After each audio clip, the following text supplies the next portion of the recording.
And we are back. Welcome back, everyone. So, where we last left off, the team seems to be gradually coming full circle.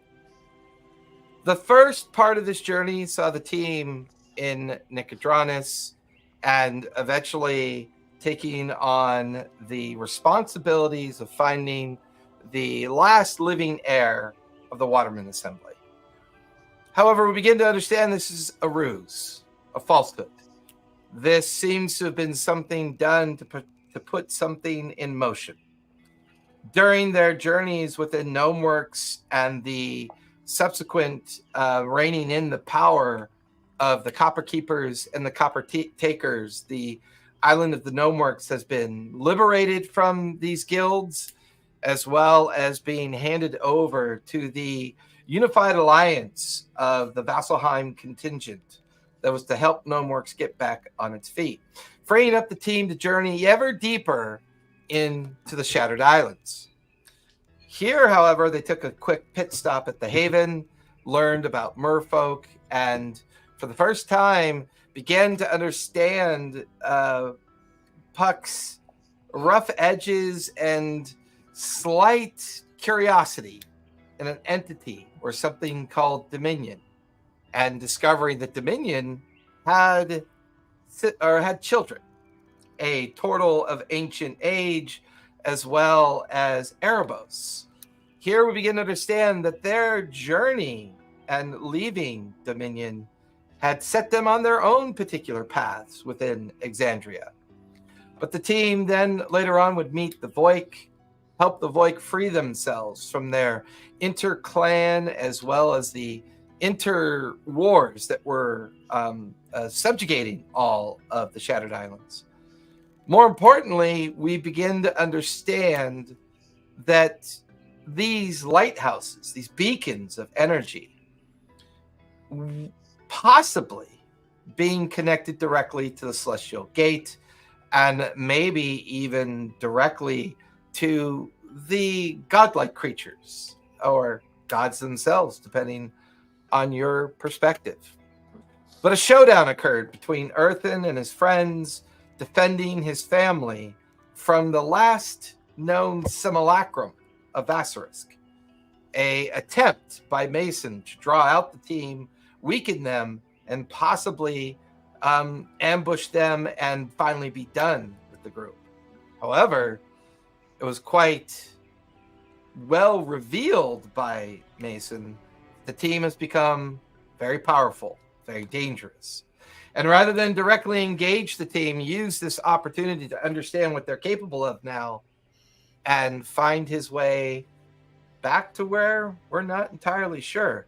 But Earthen saw this as an opportunity, and he put the crown on, put the stone in the empty mouth of the crown, and began his journey of discovery.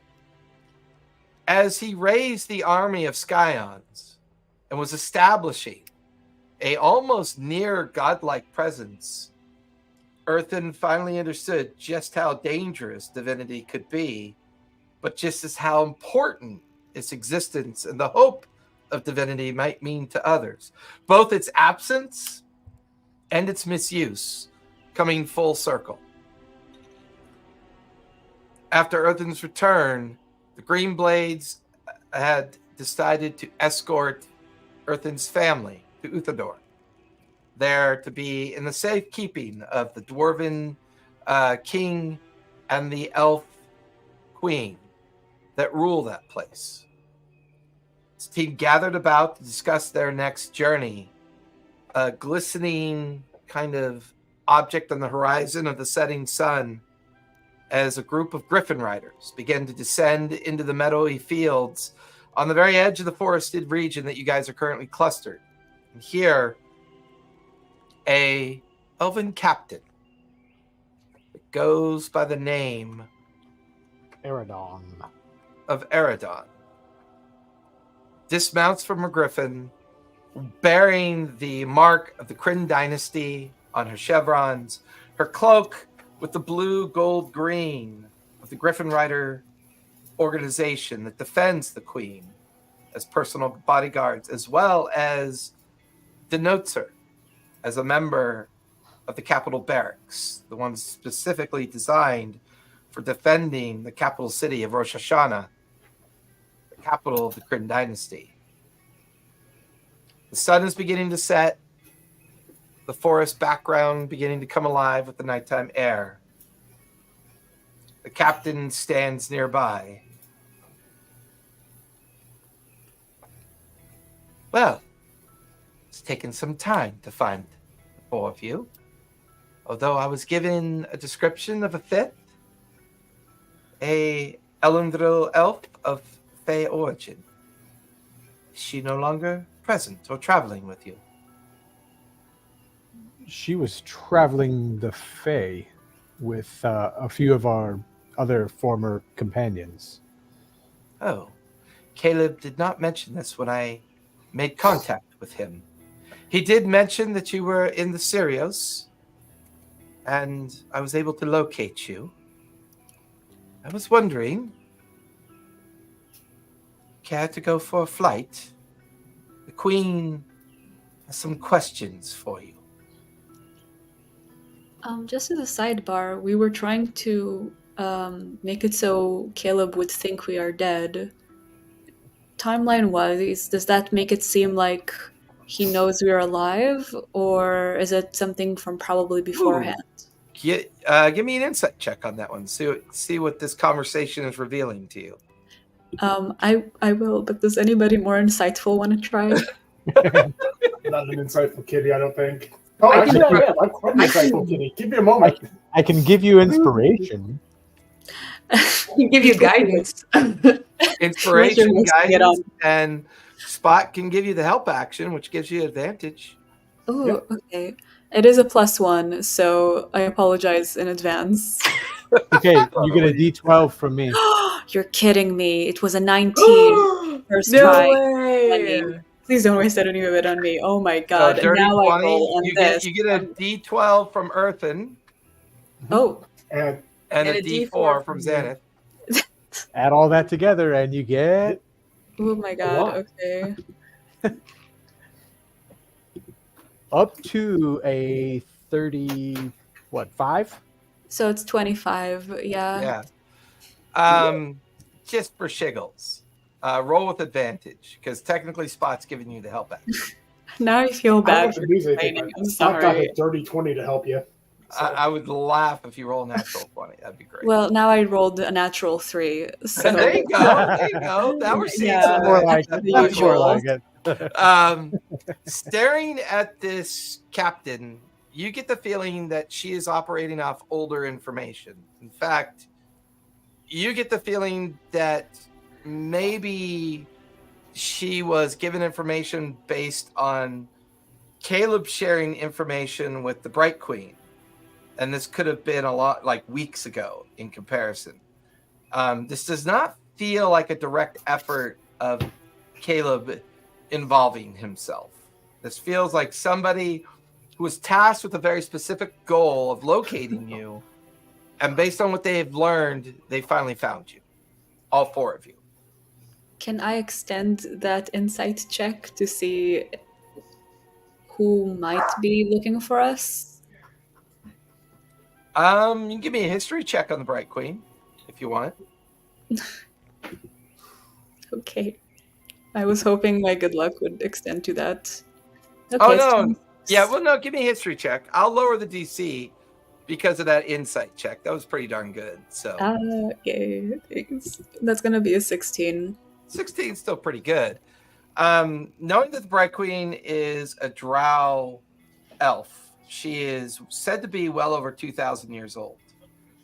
She was pivotal in bringing, or at least help simmering the war that had almost occurred many years ago through the help of a group of individuals from, I think it was Vox Machina that were involved in or was it the Mighty Nine? It was the Mighty Nine, right? 89. Yeah, because they helped deliver the beacon and help return the beacon, which simmered the calls for war between the Kryn and Dwendalian Empire. Since then, it's been a series of diplomatic efforts between the two groups to finally come to a permanent peace.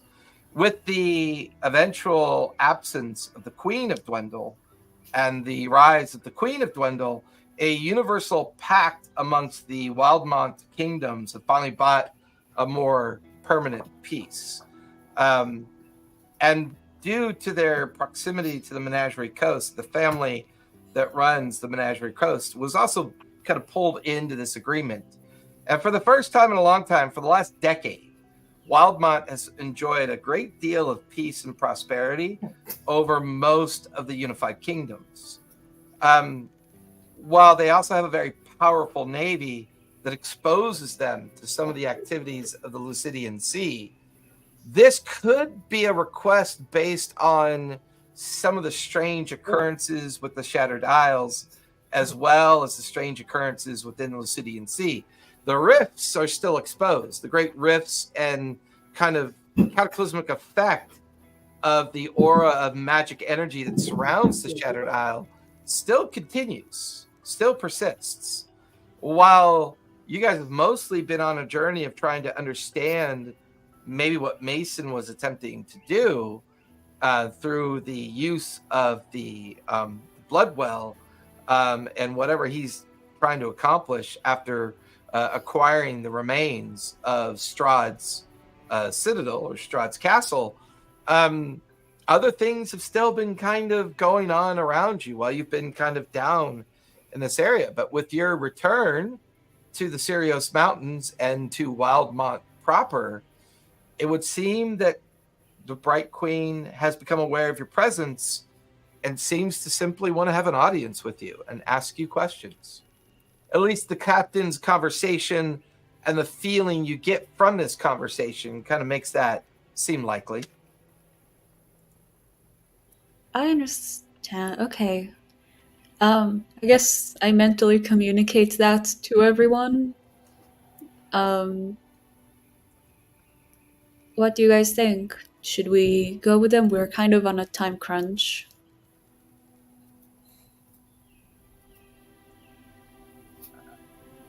If they mean to help, I can't see this being a bad idea. Imaging Earth and Sand. We could also check in on Sibo and Winter while we're there. That sounds like a good idea. I mean, assuming we're going somewhere that's tied with Fae people, so. We're on a relatively tight time schedule, right? We're trying to get to this blood vault before Mason does or Ludinus does. We have the key, right? Well, as far as you know, Ludinus is still in prison, although Yeah. you have some suspicions about that. You possess both the location and the keystone that would gain you access to the blood well within the blood vault itself. And you just had that interaction with Mason not that long ago. The ambush attempt failing and him deciding not to engage at that moment. That would have been nearly the same day. Yeah, nearly the same day. Although it might feel a little bit more dilated due to the fact of Earthen's disappearance and then reappearance as well. Hey.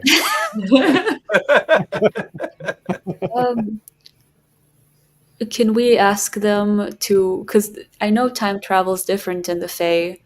Is there any way to control that, to say that we will only go with them if they can guarantee that it will be as though like half a second passed? She kind of laughs. I'm sorry, I did not explain myself well. Rosh Hashanah is the capital city of the Kryn dynasty. We do not exist in the Fae. We are east of the Dwendal Empire. The Bright Queen, her throne resides there. She is the one that has brought us to where we are and founded the Great Kryn dynasty some 2,200 years ago.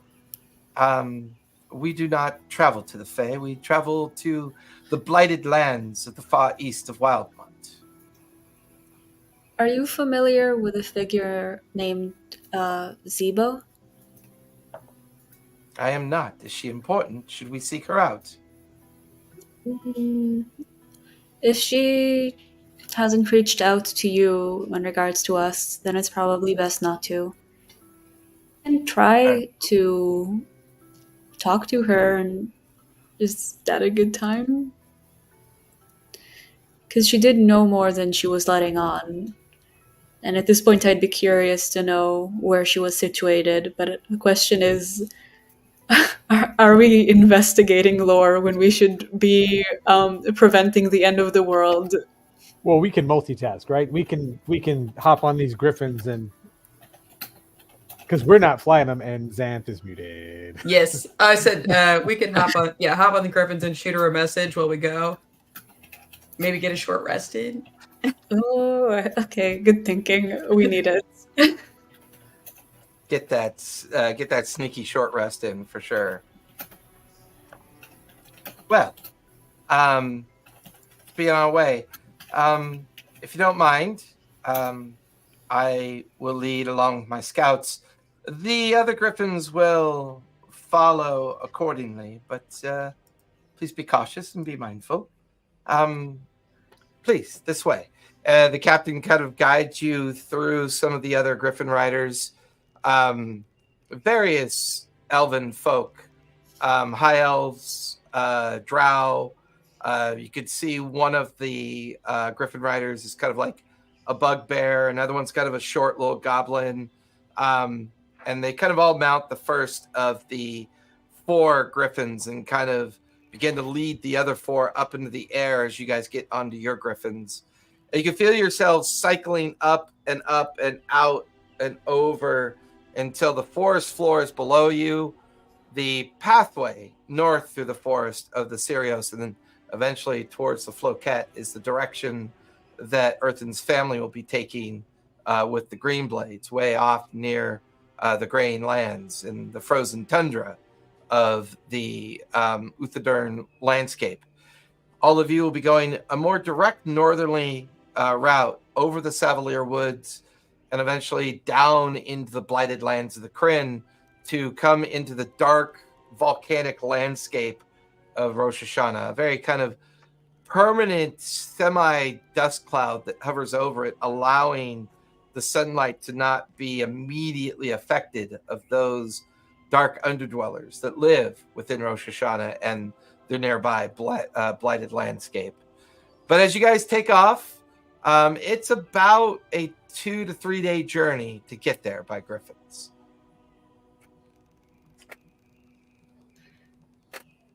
Do we have 2 A to long 3 trip. days?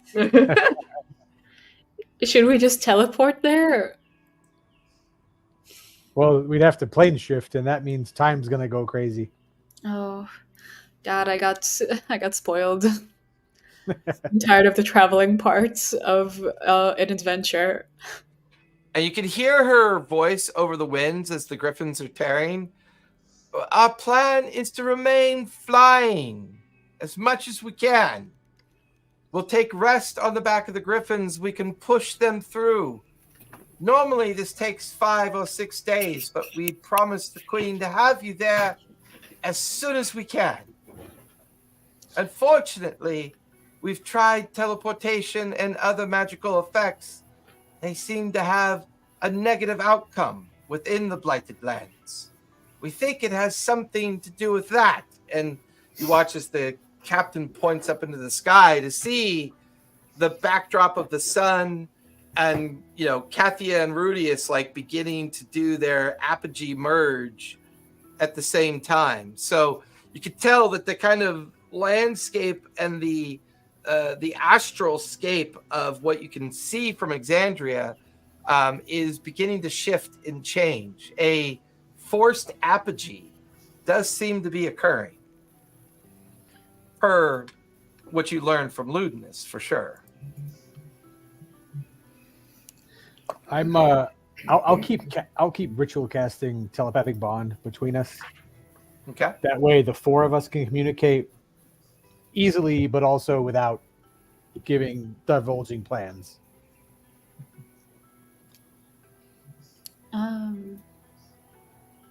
Oh, actually, I can Can I expedite the travels by casting Ashadillian's Stride on the Ooh. Griffins? Yeah, what does that do? Sounds like a high level thing that Puck has gotten recently. It's so it's depending on the level, it's billowing flames of a dragon blast from your feet, granting explosive speed. For the duration, your speed increases by 20 feet and your moving doesn't provoke opportunity attacks. And then at a higher level, it adds like another 5 feet to each slot. So if I do it at the How many targets fourth are you looking level, at? then it would be like extra, like it would make it faster by Up to how many targets can you cast it on, though?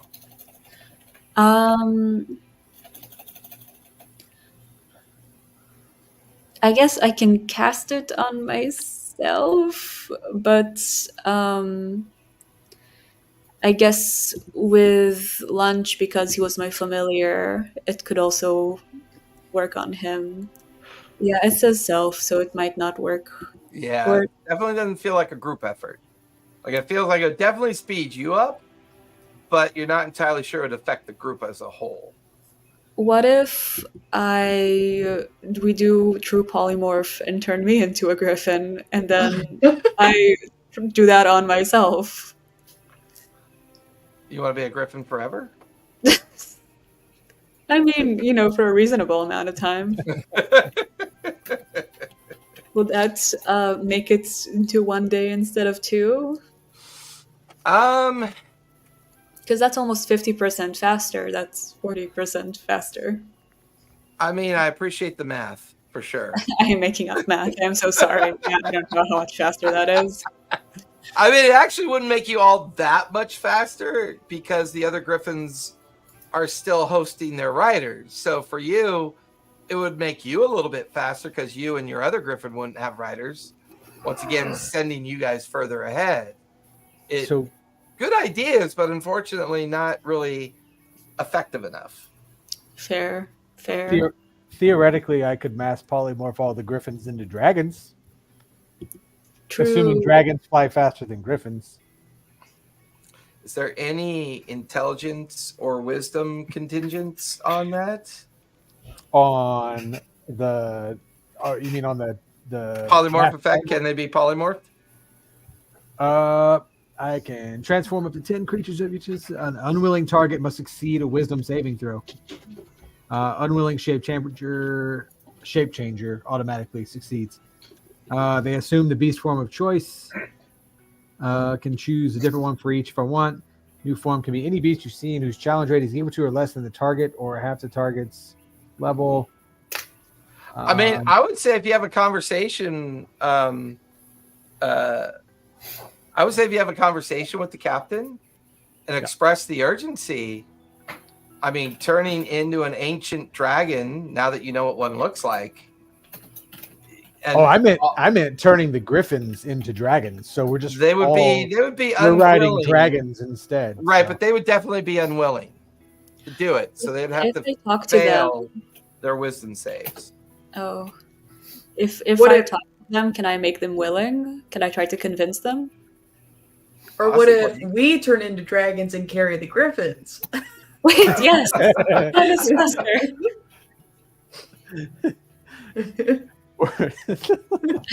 Or what if I mass polymorph everybody in the group into a different animal that flies? Yes. And we just see who gets there first. I mean, as long as you're turning it into a healthy competition, for sure. And you're an Aarakocra.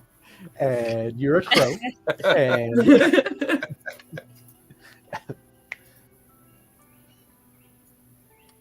I'll leave it up to you guys. or we can strategize. What can we be? Well, I mean, we can strategize while we're on the backs of these griffins, right? Because I mean, we're talking to each other. I mean, you're down in the Sirios near the Wyoming Gorge. You're looking at traversing the Ashkeeper Peaks, the Versglade, the many hosts of Yggdrathid. You're looking at the going over the Vermalic Wildwood, and then eventually being within the Barbed Fields and being down in Roshana. Even at full tilt, these griffins are going to take some time to get there. The fact that they chose not to use magic definitely has you guys concerned. Yeah, I mean, changing everybody into stronger and faster beasts, how long does the polymorph last for? Let me say, sorry, scrolled away from it. It is concentration up to an hour. Up to an hour, yeah. I would have to keep recasting it like crazy. Yeah, it would be an effort. And it's a tough spell to cast as well. Excuse me. But while we're here, we could be doing some reach. I mean, we're able to rest on the back of these griffins. So, as we're going these days, we can be catching up on communications. Mm-hmm. We've got not a lot else to do, but only the four of us are talking in our heads to each other. Yeah. I mean, technically, I could loop in Punch if we want to loop Punch into this conversation. I don't know that we would understand a word or noise that Punch makes, but it just says willing creatures. It doesn't say only humans. You don't want to know what he thinks about you guys. I think we just all Punch is just like holding on to the back end of a griffin with Puck in front of him. His eyes are wide with fear, I mean, he probably is happy with me because I brought him to you. But yes. Yeah, I think. Sorry. Oh, sorry. Go ahead. No. What were you gonna ask? I was just going to ask: Are there any allies that we want to speak to during this 2-day journey to get information or to rally people? Well, Sibo went to investigate more about some things going on in the Fae. Mm-hmm. Also, Sibo doesn't know anything about what we know about lewdness. Mm-hmm.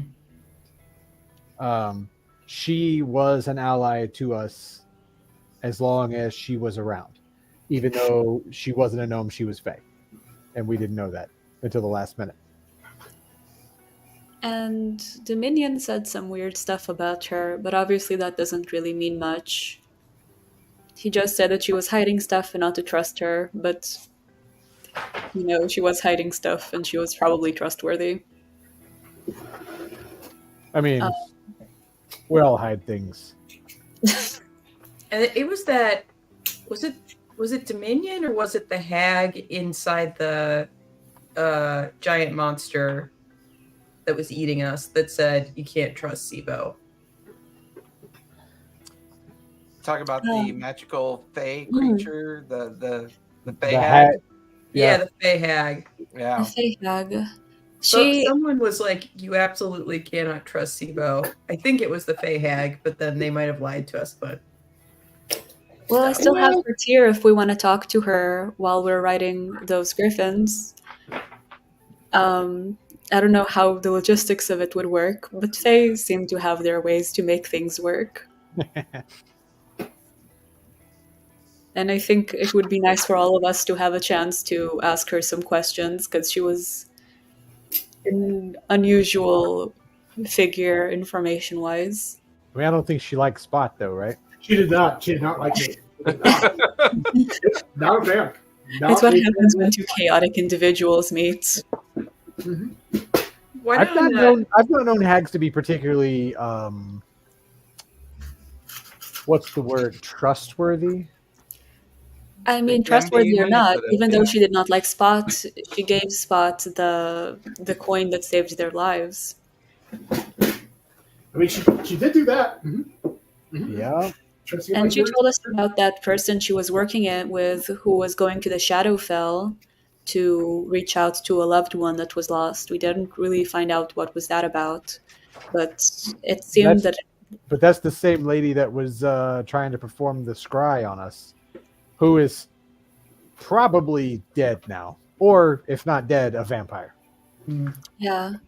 Because she was hiding in a cave, and we made a deal that we didn't keep our end of the bargain on. Yeah. I think part of what came out with her was also that she might have worked with Ludus at some point, or if Ludus has any kind of reach outside of his prison, she might know about it. Well, the gang from Drusar were Yeah. definitely Ludinus's buddies.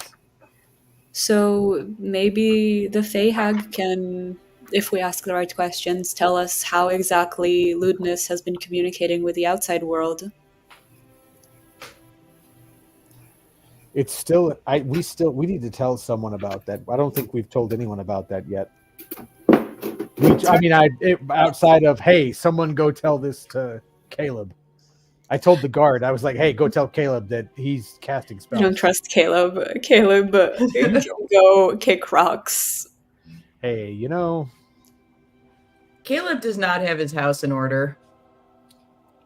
neither do He we. thinks he's so great, but he doesn't know crap. Says the one who stole the soul of a merfolk who was Yeah, feeble-minded. We've been through this. Okay. I'm just saying, look, hey, I admit I screwed up with that whole, whatever the hell that just happened. It was kind of cool for a minute, but not what I intended. Not what I intended. It's how you learn. Yep. By becoming a god and then undoing what you do. Okay, why don't I ring Sibo and see if we can find out what she's learned while we're flying. Like a good plan. Or at least what her status is. Or what her status is, yeah. So I'll cast sending to Sibo and say, Sibo, can you tell us what you and Winter have found? We're in a relatively dangerous position. Headed to see the Bright Queen. Any reason hags don't like you? You feel the arcane energy or the divine energy find its way out into the ether, but no target. No target? Does it feel like there's nothing to be found, or like someone resisted it, or does it feel like I'm in a place where magic is not passing? Feels like the magic is working. You felt this before. The last time this happened, you tried to send a message to someone who had already passed on. No. Uh-oh. So I'm not getting anything. It feels like the magic's going out, but it's not finding anything. Do you want us to see if we have something of hers? To see if she has passed on, you might be able to reach her? Let me try Winter and see if I can reach her. And I'll send a message to Winter and say, Winter, hope you're okay. Can't reach Sibo. Can you tell us if you're all right? Same thing. I can't reach Winter either. Shit.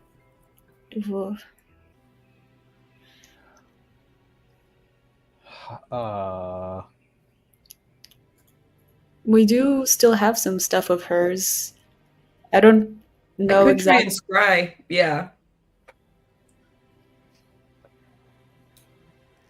I'll try to scry on Sibo while we're sitting on the back of a griffin. Okay. And see if I can find her. Your mind's eye has nothing to attach to. I just can't find her. I just can't find her at all. Oh no.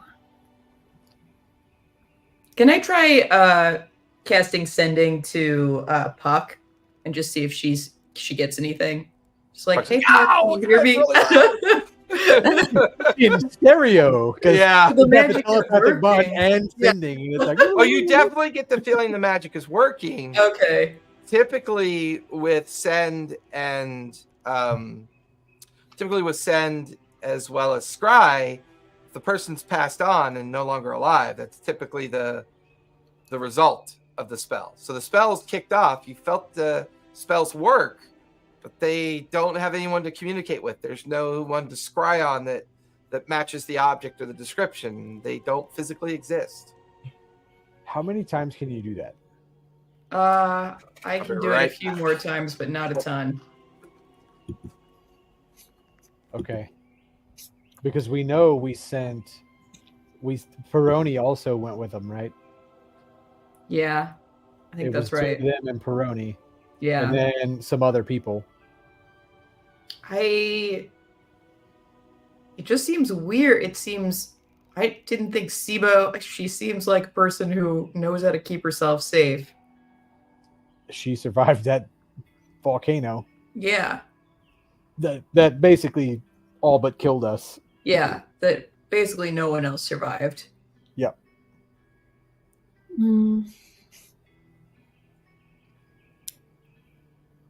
I think, I mean, if either of those seem helpful, I still have the coin that Erebos gave me if we need to talk to him. Or I have the tear of the Fey Hag if we want to reach out to her. Rubos might not want to talk to us for now. Valid. Sorry. No, I'm sure. I'm sure he's busy with other adventurers. Yeah. With sort of hurtling through space and time. We do know. I mean, we do know that Erebos.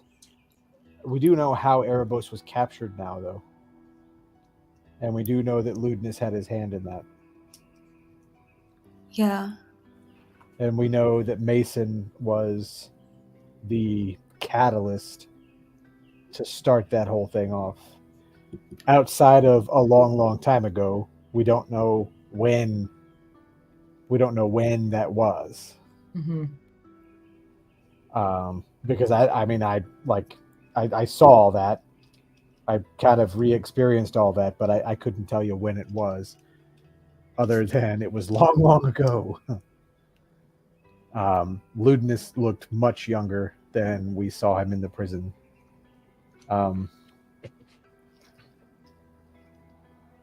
It still bothers me that he's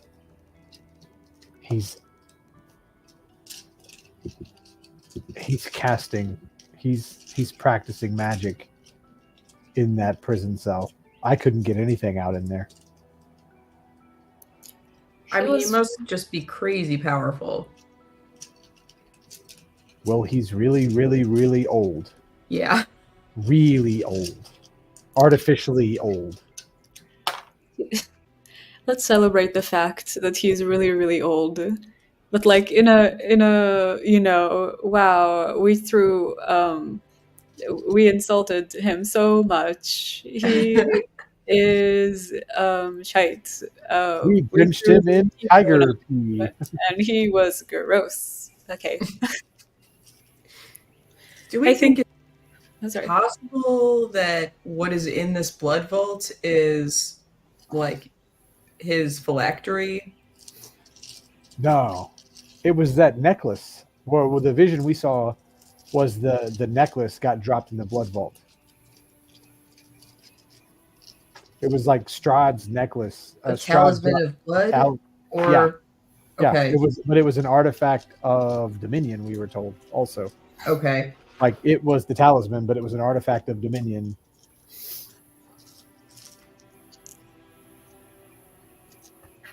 And dropped in the blood vault. Hmm.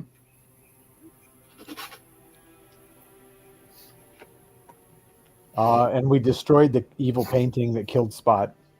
Mm-hmm. That was good. Yep. We did. I was not a fan of that painting. That thing I was kind of rough. I should have given my kids those paints. I still have those stupid magical paints. Oh, you took them with? Oh, I gave them the Stone of Greater Illusion. I should have given them the magic paint set. Oh, yeah. I just realized that. I'm digging through the bag of holding. I'm like, I gave the paint. Speaking of, I also still have the chaos orb if we need anything to do with that. You mean if we need to be chaotic, more chaotic than the last 24-ish hours of becoming a god and then undoing humanity and then redoing just the minor humanity things again? in life, nothing major. Yeah, we don't know what it can summon, but if we need to summon an object and we're not really sure how to get it, it might be helpful, or it might not. So do I we mean- want to talk to the hag? For shits and giggles, we could reach out to the Jinn too, right? Oh I my mean, you guys saw him. Let's do a farewell tour to all of our enemies who want to kill us. Hey, Dominion, what's up, man? It's still an option. I still have the coin of awareness. I can go to the We- other dimension and see what's up if anybody has a plan for that. But there's also Gorgrim, right? So Gorgrim has been moderately involved in all these things as well. And we parted when we left Haven and all that was going on.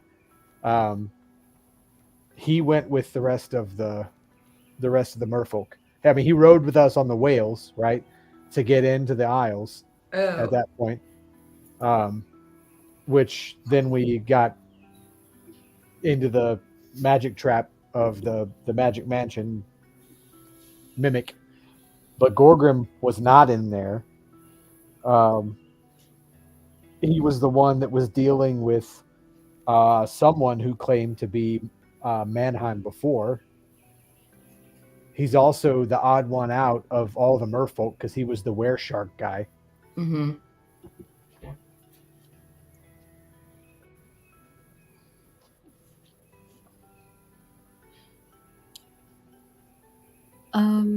Which one can you do more of, I guess? Is it easier to scry or is it easier to talk telepathically? Well, it's easier to talk. It's easier to talk. That's a lower level spell, but I can only use 25 words, at a time. Yeah. Scrying, I can't talk to people, but I can just see what they're up to. And then there's some of us have this astral projection thing, right? Where you can kind of meet someone on another plane. I can, yes. I've also got a belt that lets me jump into the ethereal plane. Ooh, that's cool. Yeah. But yeah, I can astral project. It's just I can't do it all that often because it takes a lot of key points. Well, we're going to be sleeping on the griffins, so... Yeah, no worries. Do we all just want to individually commune with our, different entities and individuals that we can reach out to real quick and then catch up and see what we're able to kind of gather? Sure. I will just write in my notebook. I'm sure you can find someone. You can. I have no spells of that kind of thing. I can summon them to me. I can gate them here, but which that would be kind of funny to gate Gorgrim here while we're flying on the back of a griffin. Go for it. Worst case scenario, you deck him off. No, best case scenario, he comes out of the portal and falls to his death. He's an underwater guy, and we're in the air flying. I'm sure he'll figure it out. Yeah, something like that. Secretly, the Griffins are like, these are the good guys? Hey, that was my reason to not summon him. But if you guys are going to do that, I'll try the crown again, though. This time, not trying to be a god. Sounds like a plan. Who wants to go That was first? never my intention to begin with, but It was a very ironic outcome.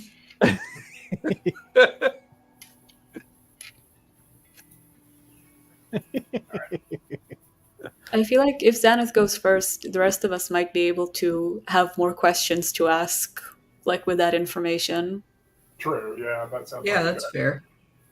fair. So I think I'm gonna I will reach out to the head of my temple in Nicodranus, and because it seems like what we know is that Ludinus is threatening the divine. Or he's trying to create a threat to the divine. So I'll reach out to the head of my temple and say, I've received information Ludinus is seeking to damage the Celestial Gate or in some way to bring about an end to the Divine.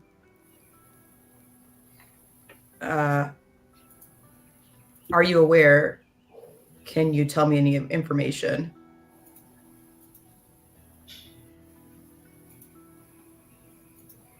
There's a brief silence, and then do you have a head of your order in mind, or can I just use one that I've built? Yeah, you can just use one you built. His very gruff but stoic response. I understand. There have been some strange signs, and this is going to sound very ominous. We have evidence that the Fae no longer exists. Can you confirm or deny this fear? And then it cuts off. I'll send. I'm assuming this is happening the next day when I have more spell slots. I'll send another message back saying, I've tried to scry and message several individuals in the Fae with no success. It's like I just can't reach them. I understand. That is the kind of confirmation that we would require. We are making consultations with the United Emissaries of Isilra as well as Taldori. There are concerns. I will reach out to you when I know more. I'll send one more message back and say, what do you know about a man named Mason? What's up, Pirate? Not a name I'm familiar with. If it is a person of interest, I will make inquiries and get back to you. Okay. Okay, so that's 3 messages to that person. Who else? Are there other people you guys wanted me to cast sending to? If the Fae's gone, that kind of changes things. It's a game changer. Well, shit, now it might be worthwhile to try and talk to the hag if the Fae's gone, because she might be gone. Yeah. Okay, I take out the hag's tier and try to reach out to her. I can only imagine what the guys flying these griffins are seeing right now. we keep looking back and forth to each other, not saying any word. We're just like, Well, Yeah, actually, you're before I behind. do that, can I use a new magic that I have that I'm very excited about? Ooh. Yes, finally that I'm 20, I have cool magic-ish. Augury, I can't pronounce that word. Augury. Yeah. And then anything I can. So I can kind of see about 30 minutes into the future, just as far as like if this will go wheel for good result, woe for bad results, wheel and woe for both good and bad results, nothing for results that aren't specifically good or bad. So just to see if I get good results for using the Tears Hag, because I don't want to waste it. The feeling you get is both good and bad. That's not helpful. It's The worst one. The way you ask of the augury to kind of reveal itself to you, it feels as if there's both an opportunity to learn something, which could be good, but its result could be bad. Okay, that's better than nothing, I guess. So I'll use it.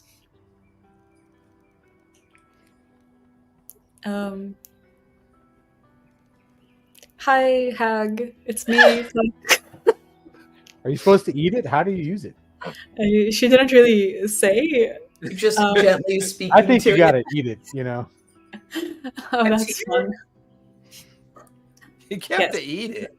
Delicious tears. You gotta make it into a nice little drink that you put in a mug. That feels so grimoire. See, these are Do I hag have any tears. instincts about what Hag to do tears. with this Haha, tear? cry, cry. Hmm. I'm sorry, say that again. Do I have any instinct on what to do with this tear? I mean, the last thing you remember her saying was to hold on to it, and then evoke her, and she should reach back out to you. Okay, I try to evoke her, try to connect to, the spiritual part of the brain and reach out to her. Hey, you old hag. Yes. You feel your voice connect with something. You feel a kind of bond immediately uncurl, and the familiar voice is in your head already. Hello? Hi, it's been some time. It has. You're still alive. As are you. We Yes, well, I'm trapped in a room within a device that seems to be traveling the astral sea forever. So yes, as long as I'm not directly threatened, I think I might be here forever. Anyways, how are you? we've seen better days. Oh, that's unfortunate. Do you require my help? Actually, I think we might be in a rare position to help each other. Oh, really? That is interesting. To start, it appears that something has happened in the Fae. Do you still maintain a connection to the Fae even though you are separate from it? I do. As a former member of the Unseelie Court, I am connected. They should not bother us anymore. Although I might starve to death now. I should cultivate these few pixies more carefully than I have. They shouldn't bother us anymore. How do you mean? But do you have a familiar that comes from the Fae? I do. Don't let them die, dearie. Whatever you do, don't let them die. There's no place for them to go back to. Do you know what happened to the Fae? I'm not sure what happened, but I reach out to my sisters. I am unable to find them. And the only reason for that to be is if, well, honestly, it must be because the Fae's been destroyed, of course. We are currently in opposition to some fairly unsavory characters who have To put it mildly, just a little unsavory. who seem to have made it their mission to destroy things that are holy, that are divine. Do you have a sense if the Fae might fall under such categorization to someone like that? I would imagine that the effort to destroy anything divine would require a great deal of power.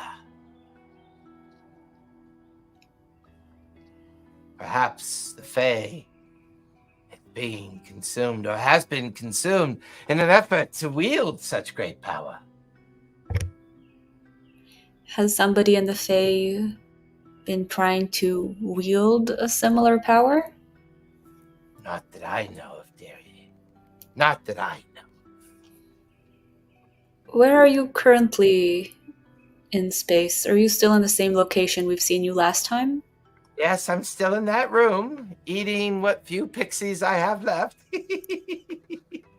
Seems like kind of a cruel fate to be left alone there until time runs out. What if we could help you get out of there? Oh, now you have my interest. How does one get out of such a place? Well, to start, we have somebody who can plane shift. But I do not exist in a plane of existence. Then where do you exist? I exist in this prison of my own volition, I think. The master of this magic mansion tied me to it. One would have to seek out the master of this device, unbind it from them, and then I could be free.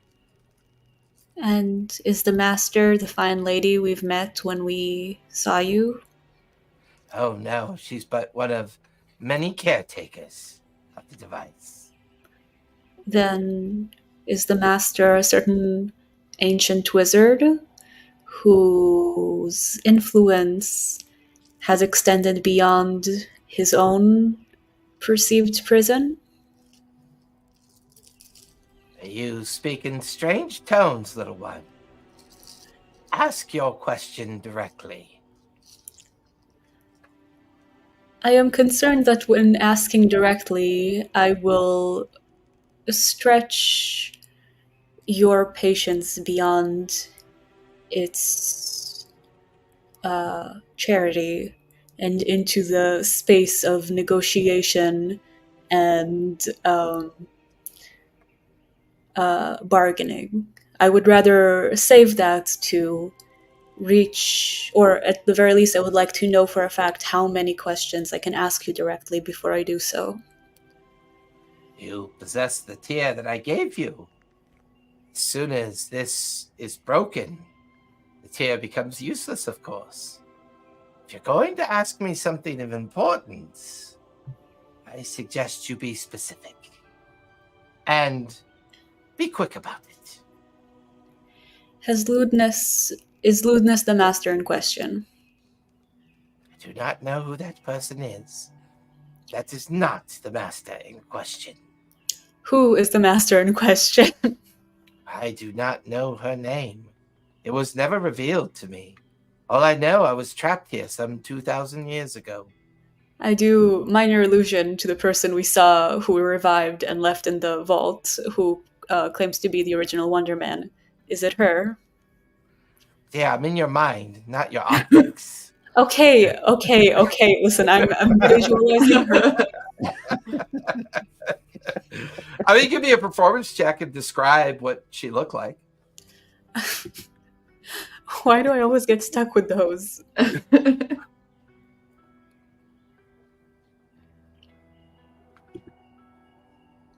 Oh my god, that's a natural 1. That's 3. You're doing your best to kind of describe what she might look like, and sorry, dear, but you're describing a very common humanoid creature. I've seen many of them. She does not sound familiar to me. Can I you feel like describe we're all just sitting what on the she edge. is like? And if she answers to the name Wanderman by any chance? She does not. I can tell you that the woman that placed me in this prison, the master of the Magic Mountain, she was a queen. She was a drow. Other than that, I don't know. We are about to meet the Drow Queen. Is it her by any chance? The Bright Queen. I don't know her name, and I don't know her moniker of what she was called. Many drow clans can use the term queen or leader or moonshade or whatever particular group of them call themselves. It's actually quite a common moniker amongst drow. Can I describe the Bright Queen and see if that rings a bell? Give me a performance check on that one, if you would. As you try to describe it, yeah. 20. Hey. Okay, 20. Hey. Yes, dear, that sounds a lot like the woman I dealt with. Well, we're about to meet her, so what can I tell her that would help you get out and help us? You could start by telling her I was sorry. Didn't mean for it to go the way it went. And then I properly learned my lesson. Dude, that doesn't sound convincing even to an outsider. Is Well, there I a don't way know for what you else to to make tell you, amends? dear. She put me in a prison for a reason. We are about 3 minutes from the end of the world. I'm sure she will find it in her heart to amend the reason if you can help prevent that. Oh, dear. Worlds come to an end all the time. What's one more world to be snuffed out, to have another world made in its wake? This one's better than the others. I've seen the others. They're not impressive. This one is. You've been in this room for too long. This one is perfect. It's not perfect, but it's not too bad, and I think you'll like it. You haven't seen it. You need to experience it before you judge it. Give me a persuasion check, if you God will, please. damn it. That was a lot. Are you sure you don't want to play a bard next time? Buck has I gotten know, so right? so bold with bad guys, which I love. It's like, I'm not intimidated by this dude. I was talking to an evil god yesterday. Like, relax. Huck's terrible choices have made her so jaded. My best friend turned into a god and ended the world. Okay. Yeah, yesterday. Not even yesterday, today. Today. It's a 7. 7? Yeah. Look, if you are convinced that she might be able to help me, I will give you this much to work with. I was once her sister. We had a difference of opinion. We had a falling out. She stayed on Exandria. I traveled to the courts of the Fae. I found myself falling into the wrong crowd.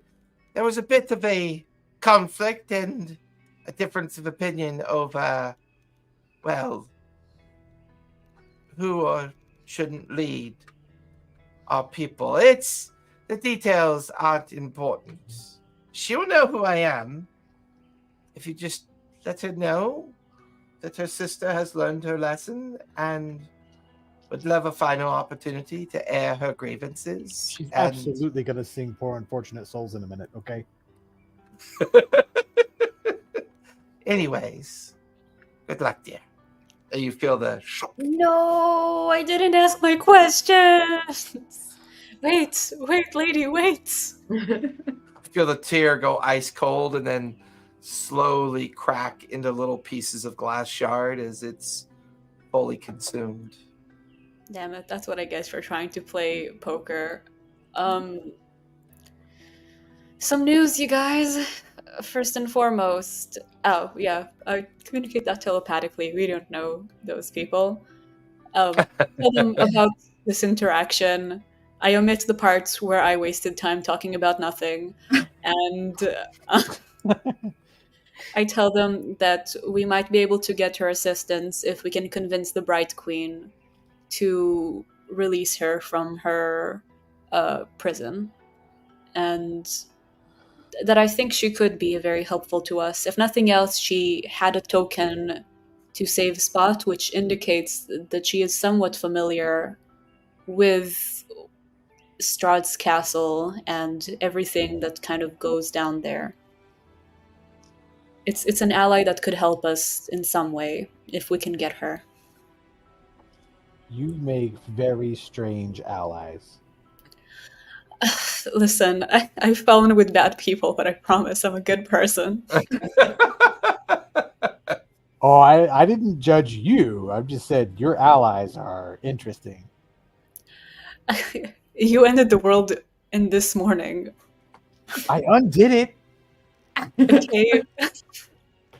By the way, for clarity for Spot, during this 3-day journey, you will pass over the sanctuary of your contact, your mentor. Oh.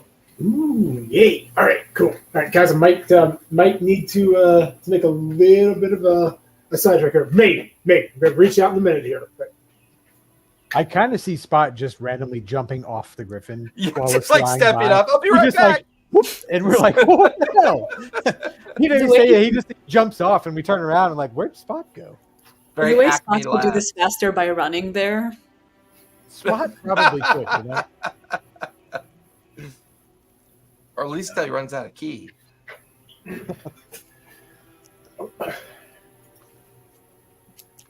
So you talked to a hag who said that she used to be the sister of the person we're going to see now. Yeah, I mean, she was always an unusual character. At least now we know why. And the person who we're going to see now is friends with the person that tried to lock us in the house to kill us. Well, I wouldn't say that. I mean, I the would. hags were. We were locked into that magic mansion with the intent of being devoured and never coming back to Exandria. Yeah, No, like that's yeah, but I wouldn't say they're friends. did this thing, like, it must have fallen out of her possession or otherwise. It definitely felt like that. Yeah. At some point, it was in her possession. She used it and she probably just lost track of it or was taken from her, for all you know. I mean, Just when I got over my paranoia. The Bright Queen is Fae at the end of the day. Whatever is happening in the Fae right now, she can't be happy about it. Well, there's nothing happening in She's the Fae right drow, now. right? It's not there. It seems like it's more than not there. I mean, the hag couldn't contact it, and she kind of talked about it like something bad was going down. I wonder if it's actually consumed, or whether it's actually disappeared, or if it's just separated, such that, like, we can't reach it. It seems plausible. I mean, honestly, though. Can I roll insight on whether or not I think I did this? Yeah, you With don't that- need to roll. This is not. I mean, with the This- whole god and restructuring all this shit, and then being like, No, "Wait, this that was wrong. I definitely need to undo this." this definitely feels like something different. Okay. I definitely don't think that this had to do with me. No, that all felt unbound. It's hard for me to undone. say things like that something's not about me, but it definitely doesn't sound like it was about me. Fair. By the way, this 3-day journey is just dilation. You guys Yep. reaching out, working on Mm-hmm. what you're doing, and whatever you want to put in motion on your journey to the Bright Queen. Spot, should we do a pit stop at your contact? Well, I want to give her a yell just to verify, kind of let her know so I don't just drop out of the blue. But yeah, like let me step away and just kind of see if I can contact her on the astral plane real fast. So Spot's gonna kind of duck out and like just get in the meditate position and see if they can reach out to Yellow.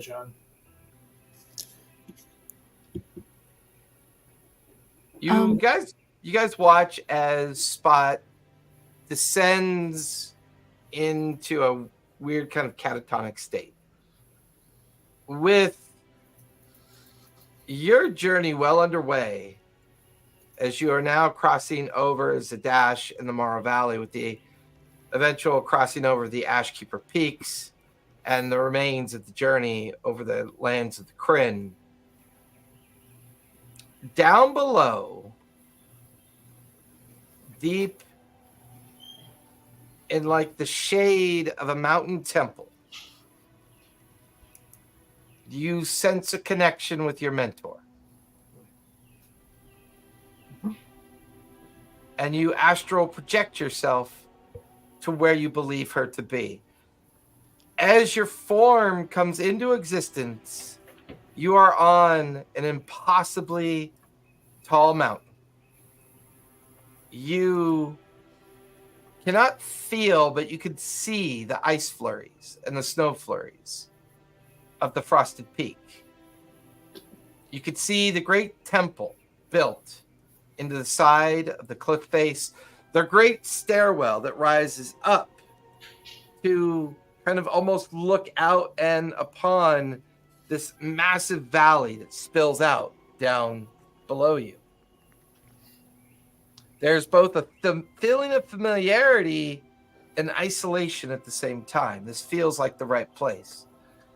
And as you look about in a very kind of centered and almost in a very kind of yoga-like pose, very large Luxodon wearing robes of her house.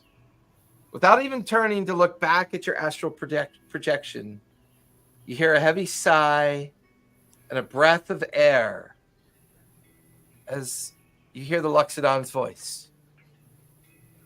Spot. Hi, Yelijan. I'm back. Are you? She looks over her shoulder, her huge braids and ivory tusks looking at you. Boy, you have grown. Mm-hmm. Yeah, haven't you? Yeah. I'm not. I mean, I'm not a great one, but I'm actually a pretty okay monk. There's something to this. This is really cool. Anyway. I think I'm getting distracted here a little bit. So there's like some unfathomable evil like shit going down. We're literally about to fly over your area. We wanted to see if maybe you want like maybe come with us and help, like maybe stop like the end of the world stuff. You know, just normal monk stuff. End of the world stuff, Spots. Certainly Yes. nothing that you've started or instigated, I would hope. No, not believe it or not. No, not me. My friend did just become a god for like 10 minutes and then like be like, oh, that was a mistake and reverse that. Also, we think the Fae might have blinked out of existence. It's weird. I don't really know. There are portent signs in the skies that I can't help but notice. The forced apogee, even now, some of the more divine and astral of our order prepare to try to discuss and understand what's going on. And you say you're in the middle of all this, Spot? Yes. Yeah, we think it has something to do with a weird vampire guy named Mason and like this really decrepit. I wasn't actually there for this part, but my friends have told me about it. There's like some guy that's being locked up that we think he's a really ancient elf, but he might be a lich. He's supposedly got a phylactery somewhere. Bad things are happening, and we're pretty sure he's behind it. But you know, just normal monk stuff. You speak of Ludinus de Leth. That's the guy. Yes, that's him. Yeah. Is he not rotting in a prison in Rexingtrum? I wasn't there for this. I was speaking to Greenleaf, the leader of the Empty Paw Temple in Rexingtrum. I know Greenleaf quite well. I've conversed with him on many occasions. He's so cool. God, he's so cool. He's a bit weird tabaxi, but man, he's a cool guy. I mean, yeah, yes. Some things do not change much, do they, Spot? No, not really. I need you to focus. Okay. Deep breaths. Am I to understand that you and your friends have visited Ludinus de Leth in the Rexingtrum prison, and now you fear that he is behind some of these occurrences that we are experiencing? Yeah, the story I got from one of my friends that went to see him is we're pretty sure that the anti-magic barriers have a bit of a crack in them. Like they can't identify it, but they're pretty sure he's using some cantrips in there to make himself appear less squalid, appear younger. So we think that there might be some cracks in the foundation there. So somehow he has figured out how to use magic then. We think so. I cannot say firsthand. I was not there. I understand. And what of Master Caleb of the Cerberus Assembly? What did he have to say when you told him of such incident or concern? I think he kind of said he'd look into it, but I don't know that there's been anything done about that. Also, we're not entirely sure we trust Caleb at the moment. Yeah. I think it might His be better methods are definitely unusual. He can be a bit glib and standoffish in his attempts to deal with problems. I think it's more of a past life concern than Sometimes our lives shape us into what we are. This is disconcerting. I was privy to the eventual capture and imprisonment of Ludinus the Leth. I would like to think he's going to stay there and rot until eternity concludes. Where are you and your friends traveling now? Where do you go? We're trying to track down some. God, you know me, brain like a sieve. I'm just along for the ride. Can I bring you back? Can you want to follow me back to them and talk to these guys? They're way better at details than I am. I do not have the ability to travel right now, unfortunately. Okay. Let me pop back. Guys. Just open right. Hey, details. Help me out here. Help me out. Come on. The Bright Queen. What details? The Bright Queen. We're going to the Bright Queen. Lethon's head empty. Back in. Okay, sorry. We're going to see the Bright Queen of the Fate. We're on a bunch of griffins. We're literally overhead right now. I love how Spot feels like it's a telephone, like a video telephone system. Astral head of Spot pops out and says, "Tell me the thing. Tell me the thing." Yeah, I love it. It's third eye closed, Spot. one eye blinks open, just like, hey. So Spot. Ah, the Bright Queen. I know of its location. I will rest up this evening, and then upon your arrival, send me a message, and then I will astro project to the Bright Queen's emissary chamber, her grand chamber. If you're to be received by her, that's where you'll be received. If she's requested you and your friends specifically, I would highly recommend discipline and hear out what she has to say. Okay, I can do that. This is so cool. I haven't seen you in so long. This is so cool. Yes, the excitement is palpable. See you soon, Spot. Stay focused. Hey, before you go. Yes. I know you're going to answer project, but if one of my idiot friends says something, can we tag team smack him on the back of the head? I'm really good at doing it with my tail. I feel like doing it with your trunk at the same time. That'd just be amazing. He's going to say something stupid. Like, that's for certain. He's a human bard. It will happen. I feel like this is our opportunity. You get me? It's like I'm staring at the young disciple you once were. Good evening, Spot. See you soon. And you guys watch as his kind of like comatose form comes back into back to where he was or where they were. The wind whistling by, the Griffin Rider still pushing hard and heavy forward. Okay, so my master, my trainer, the monk that brought me into monkitude, she's going to join us in the Queen's chamber when we get there. I just need to reach out and contact her. So this is going to be cool. I'm so excited. She's so cool, you guys. Oh, I've never seen Spot be so star-stricken. It's so That's cute. a little weird. Yeah. Aw. Why is he chasing the birds that were flying by? He's that True excited. cat behavior. Oh, okay. Also, if we have some off time, there are a few things I would like to just kind of do while we're waiting. The first one, I can officially bless water, so I would like to just bless as much water as I can. How can you bless water? Apparently, it doesn't matter which god you serve, even if it's a dark one. I will not drink that. I don't think Xanth is drinking this Dominion glass water. Why does your water look like Kool-Aid? It's just like icy black water. Looks like red Kool-Aid. Listen, it's not for us. It's for to throw on the vampires. Oh, that's a really good idea. I hopefully it'll do something and not just make them more powerful. Right, that's what I can't. They power up again. What the heck happened? I would also I have a few objects I kind of need to just bring to the forefront so we don't overlook them while we're doing stuff. I still have the Firestone from the tower that I at one point connected with and used to attack. I can work on trying to connect with it further since it's probably important. Although we haven't quite figured out how all of them work. Unless somebody else wants to touch it and hopefully not burn.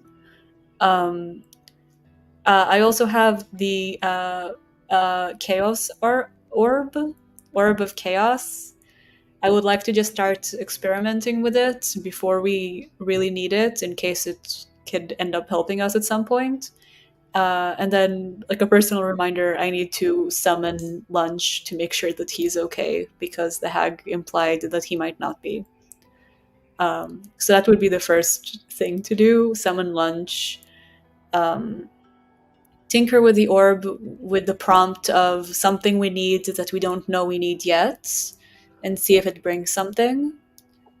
And after that, either try to connect with the stone or just bless as much water as I can spare. Can I use the stone to try and reactivate the crown? Yeah, of course. Because Also- the stone was supposed to be a beacon, related to the beacon, right? Yeah, it was the beacon of the Fire Realm. Yep. Also, just as a fun thought, what would happen if you put the Chaos Orb in the crown? How big Summon is- the person, the thing that needs to go inside? He becomes Spot, is what happens.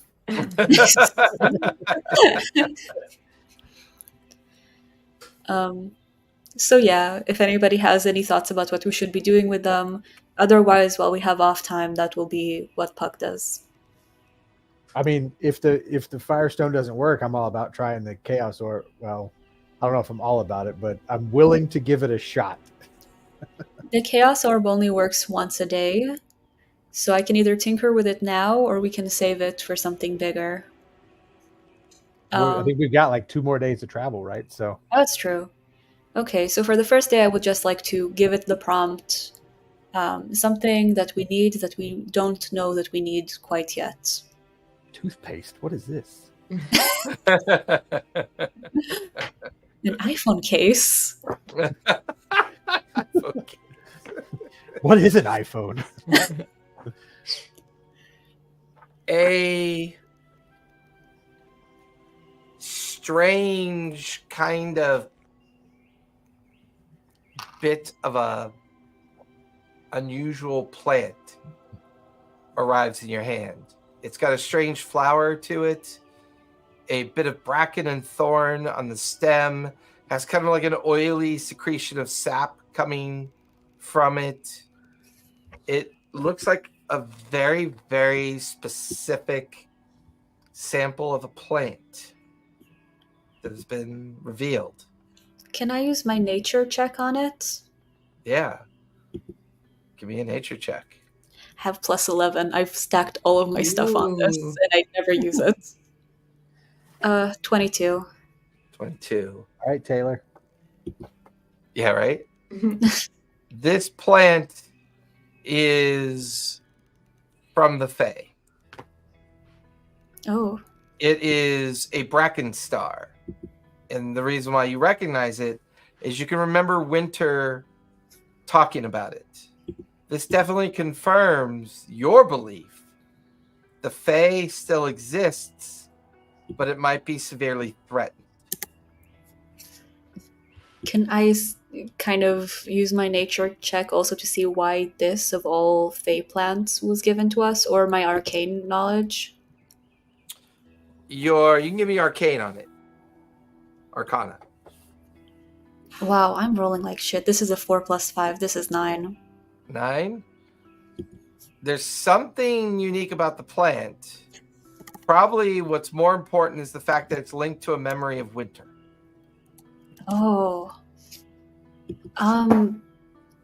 Xanath, do you mind trying to scry on her with this? Maybe because it's from the Fae, it would have an easier time reaching her.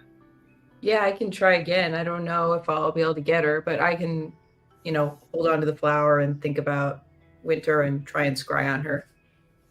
Can I help her at all with either my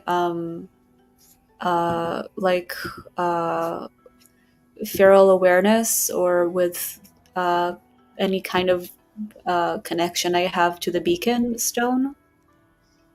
You can give her guidance, just calming words, descriptions, and the importance of getting hold of Winter. Almost like a kind of soothing idea that you're help guiding her in that direction. You can make sure I don't fall off the griffin.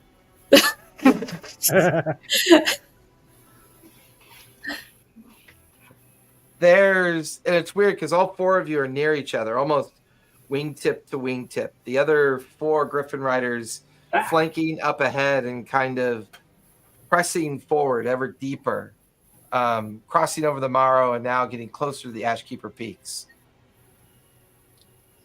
Xanath, you get lost in... You can see her face. You can see her moments in battle that remind you, and you press your hand into the flower, and somehow you don't get a vision of the Fae. You get a vision of Winter, Sibo, and the others that traveled together. They're on their airship. They're on the edge of the Fae. And another force that's consuming the energy of the Fae. You watch as a glacial glass mountainscape gets pulled in to a dark, vacuous energy that just crushes it. You watch as Sibo looks down at the slowly consumed Phalans, people fleeing in mass panic away from its catastrophic finality. A feeling of desperation. At that moment that Winter stops whatever she's doing to kind of look, she reaches up towards your scry, and then your eyes are watering and you're back on the back of the griffin with the others staring at you quite intently from their griffins. That worked. She's still alive. They're all still alive, but the Fae is it's just being consumed. There's like a big black force, and it's just being eaten. They're running. I don't know how long they have. That big dark force, does it feel familiar to anything at all? We are kind of have this thing above us right now that's kind of dark looking that I have a hard time ignoring. But also Dominion kind of answers to that description a little bit. So Well, it doesn't necessarily feel like the presence of Dominion because of his lack of having enough followers to make his presence known here. Looking up at the eclipse, it's gradually expanding across the lunar landscape as well as the sun landscape. That definitely has some feelings of similarity. You get the feeling that somebody is using power to consume the Fae for a purpose. This is not the season of apogee. This apogee should not be happening. There it is. Kathia and Rudius are shifting. The sun is darkening. It feels like an apogee, unlike anything you've ever seen before. But does it make sense? It's not in the astral charts. It's not in the astral labes. There's no known predication of this apogee happening, but it kind of matches the concern of the priest of Xanath's order, as well as the very ominous conversation you had with Ludinus. And whether or not Mason fits into this, you feel like he does, but you're still not sure how he specifically fits into what's going on here. This is all somehow related. This weird growing eclipse and whatever's happening in the Fae. This someone is generating this, but I don't know. I don't know why or how. Ludness was counting the days to something, right? This is kind of a terrifying thought that I hope is wrong. But could there be a connection between his timekeeping and whatever strange celestial, possibly time-related thing is happening up there? It could be, although you would know better than me, Puck. Like, this eclipse is happening at the wrong time, right? Like, this is not, like, naturally when this would occur. This feels like something that's being forced. Can I do a nature check on any kind of eclipse forces or history of eclipses or anything like that? Give me history or nature. 22. Looking at the area around you, there's a couple things you begin to notice. Every now and then you see crackles of what you thought were blue lightning, except they strobe and remind you of those rifts that you saw down in the Shattered Isles. Those rifts of energy that would kind of like fracture, and then strange creatures or strange places out of time would occur. You could also see the beginning on the fringe of all the horizons, a steady growing kind of storm of darkened cloud. Because you're flying on the back of griffins, you don't necessarily feel the increased sense of a wind, but you could see that the griffins are struggling to stay in the headwind. And all the horizons around you laced with blue crackling strobe-like lights just off in the distance. No sound, quite soundless. This feels familiar to you, but at a much larger scale. And you have no known history to compare this with. The last time there was an apogee, to Ludness's credit, was when Ludness tried to destroy the divine and bring the arcane into existence through an agreement with a very powerful creature. This agreement fell apart, and he pursued a different method to do this. He harnessed a great deal of power and energy through a device that was something connected directly to him that kept him alive for so long. But with the exhaustion of that device, him being stopped from destroying the divine worlds or the divine gate, there's a sense of whatever he used for his power was consumed. And if Ludness is trying again, if Ludness is once again at the center of this, you're not really sure how he's doing it. But to Xanth's concern, it does feel like someone's controlling this, managing this power. Can I see if I can detect where this sound familiar from? Your journeys, your initial journey into the Shattered Isles, the journey through the Rift, where time was kind of upended and a great deal of time had lapsed. You get the feeling that whatever's being harnessed in the Shattered Isles is now exponentially getting larger. And that's when you kind of find yourself kind of, without even realizing it, your hand is wrapped around your map. Oh, I opened the map of Revelations. Yeah, you open up the map and you start thinking about all these thoughts, all these concerns. The map is chaos. Great spiraling hurricanes of energy. Great storm clouds and tornadoes wash through the different areas that you can experience. Within this immediate area, all of this landmass eventually succumbing to both the violence of the changing of the nature, but a strange kind of undead vibe to it. And on the very fringes beyond the landmass, deep in the frozen waters beyond Wildmont, places that have never been discovered or thought of, you can see one, then two, and then more blob-like masses that represent a huge oncoming mass threat of individuals, like growing and growing ever more off in the distance, as if a mass of something is approaching the northeastern continent of Wildmont.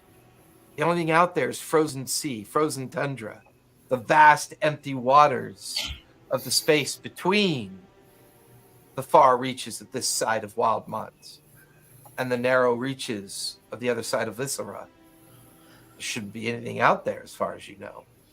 But something is forming, taking shape. Does that feel at all reminiscent of the fire giant taking shape, or is it completely different? This feels different, looks different, inspires you in a very different way. You mentioned undead. Is it at all reminiscent of the zombie things that we saw earlier on, created by multiple entities? Feels very much like that on a grander scale. Oh shoot. God damn it. Okay. I guess we all talk about that and everybody knows everything. And It's beginning to feel like we don't have 3 days to see the Bright Queen. we might need to split up. I mean, or we can see if we can gate shift there, or we can see if any of our plans to expedite this might work. I have a really crazy idea. I also have a crazy idea, but please go first. Xanth, can you call Mason? Can you send to Mason? Yeah. Oh, that kind of crazy idea. Never mind. I don't know what I was expecting. And tell him I want to talk.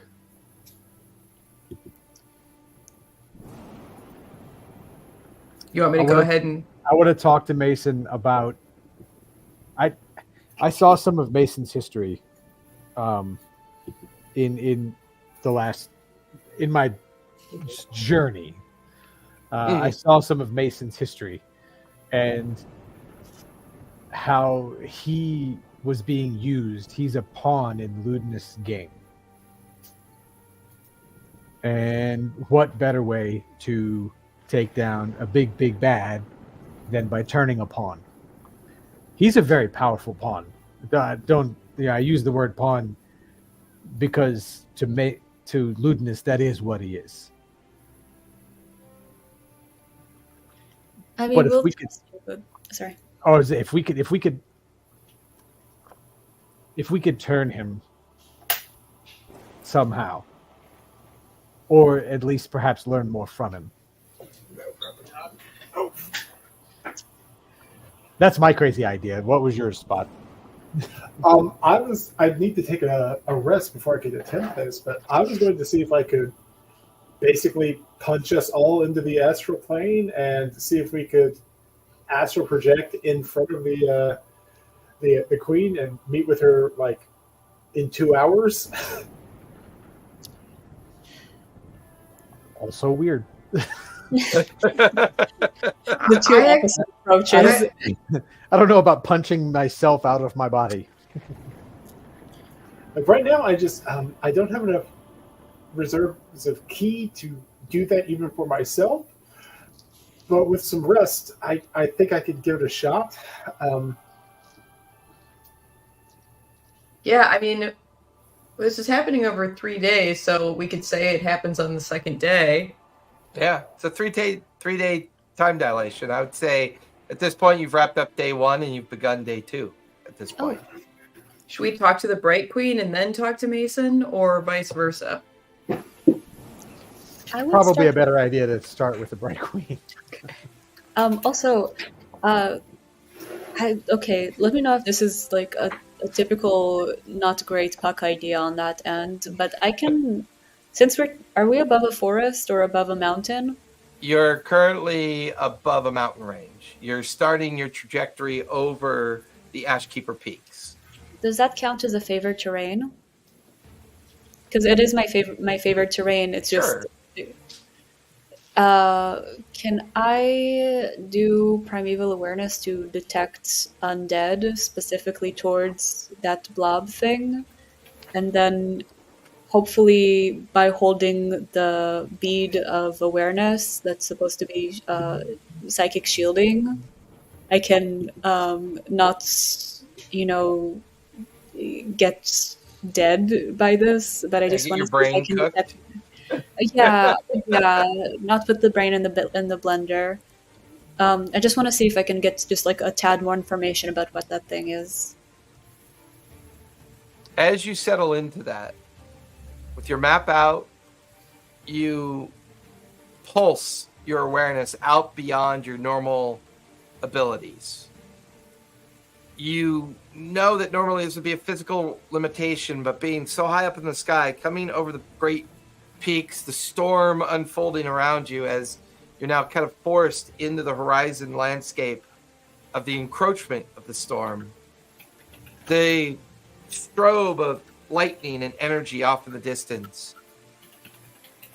You sense an awareness, and there it is. Millions of the undead swarming deep in the frozen ocean of Lucidian, slowly trudging and marching their way towards the edge of the Kryn Empire in the coastal waters. What do they look like? They're an amalgamation of everything that's ever drowned, died, fought in a war upon these seas. Humanoid, goblinoid, everything for the last few thousand years, back to primordial time. Everything that can crawl, walk, or be brought back to life is now scraggling, slowly moving. Literally piles of their different states of dead bodies and necrotic forms. It's almost like an amoebic kind of mass moving slowly but steadily towards the eastern regions of Wildmont. Considering my experience with some of the few gods in that area, like Ukatoa and here, and the gods that I saw way back when I saw them create that, zombie thing, can I put my finger on what kind of entity might be connected with this, behind this, anything like that? This doesn't feel divine. This feels like something new. Something this world has never seen before. Something has been unleashed. And unleashed out of desperation due to something that they are missing. Does this have Mason's kind of stink on it? It does. Okay, I get my brain out of there before they notice me.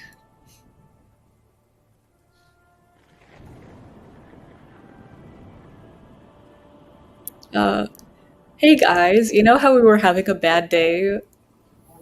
Yeah. Well, Yeah, I do. In fact. I mean, I think mine was going a little bit better than yours because I got to talk to my favorite people. Jeez. Scott, maybe I shouldn't tell you so this memory can stay good. No. Hit me up. There are a bunch of water zombies heading towards the Bright Queen underwater right now who seem to probably have been sprung up by Mason. Like how many? Like 12? Like 50? What are we talking? Every single thing. Every single thing that ever died in the ocean is now a mass of gross dead zombie that wants to destroy everything. So There's at least one It's not that merfolk fire that's not in talisman that thing, math. right?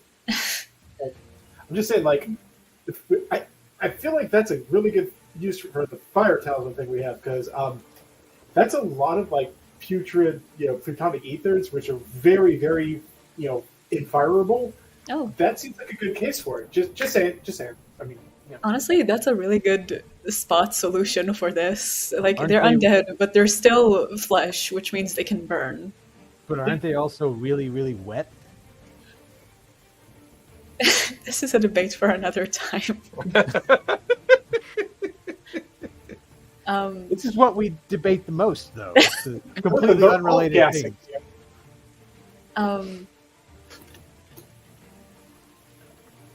I am very concerned about reaching out to Helm, considering our last interaction with him. But because this is such a huge scale thing that is not divine, and because it seems like large forces are being kind of turned around and messed with, it's up to you when you feel like it's the right time to do this. But I would be very curious to know where somebody like Helm is in relation to everything that's happening. We did apologize for trying to make use of his champion's realm. He did kind of did- get back we at did us by apologize. giving us continued disadvantage that entire night. Yes. Earthen. How many people can you, mass polymorph at once? Just like, Up to I 10. mean, if they come up out of the sea, I feel like, again, I know you're like, ew, they're soaking wet, but I feel like having a, hundreds of, greater dragons, like, raining them with raining fiery death from on high at them, like, I think that would counteract it. I mean, I can do Okay. 10. I can't do hundreds. I can do 10. I mean, But okay, 10 good try. Good 10's a lot. Of course. Oh, okay. Anyway, we'll work on it. We'll workshop it. We'll workshop it. Puts away the visual aid board.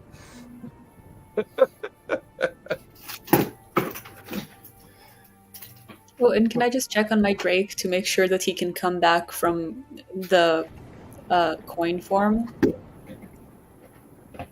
you flip the coin?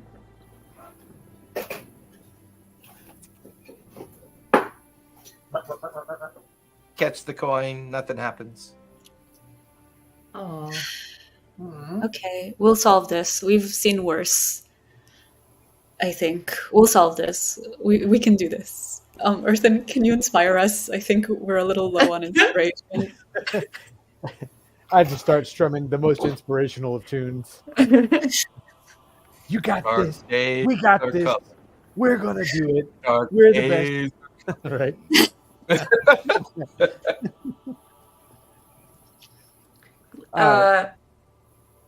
Maybe I'll try and quickly commune with Helm as we're, I don't know, like before we talk to the Bright Queen. And I think I can ask him 3 yes or no questions.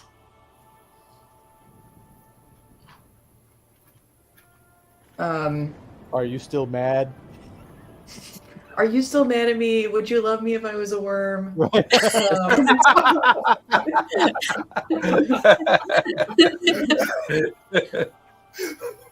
that was good. That was well done. 10, no notes. Definitely worth a D6 inspiration for sure. Oh, yes. Okay, so I can ask him up to 3 questions that can be answered with a yes or no. I'll say to him, we can sense someone trying to force an apogee solstice. We also are aware of enormous undead forces approaching.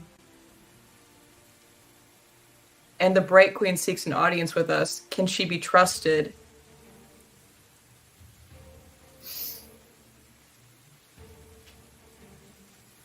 You feel a sense of cool air, feel the rain kind of falling down across you, pattering on your armor, and you hear Helm utter a deep, "She is trustworthy." Okay. We believe that Mason is setting these gears into motion, but are unsure how to stop it.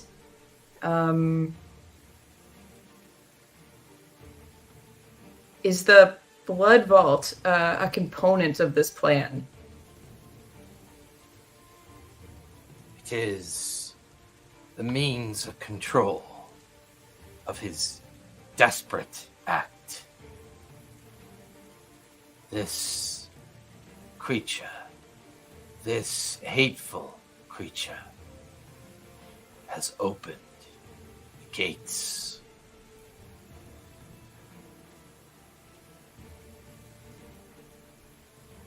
How long do we have before this is irreversible? There's a long pause. As long as it takes, he must be stopped. As long as it takes, before my voice diminishes, along with the other 9. Do what you must. And falls silent. Helm believes the Bright Queen is trustworthy. He says that the vault is the mechanism of control for whatever is happening. I think we have to get there quickly. Maybe that's the place we can reverse this? Kind of a wild pitch. Can we go to the vault while our bodies are, like, on the griffins? Do we want to talk to the Bright Queen first and see if she has any helpful information? Did Helm tell you how much time we have? I think he doesn't know. I think he doesn't know. He said to just do what it takes.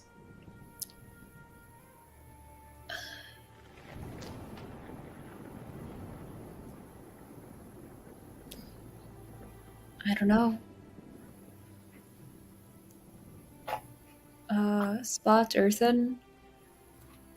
I've never done this. I don't know if I physically can, but I might be able to pull us through and to astral project in front of the Queen. It will take me a couple of hours to be able to rest up to try it, but that's better than a couple of days. I mean, worst case, I know I can get through there. I don't know if I can bring the rest of you, but I can certainly try. That sounds like a plan. Xana, do you think you might be able to, like, contact her just for, like, a quick message? Maybe she can come to us on some way. Maybe she can project to us.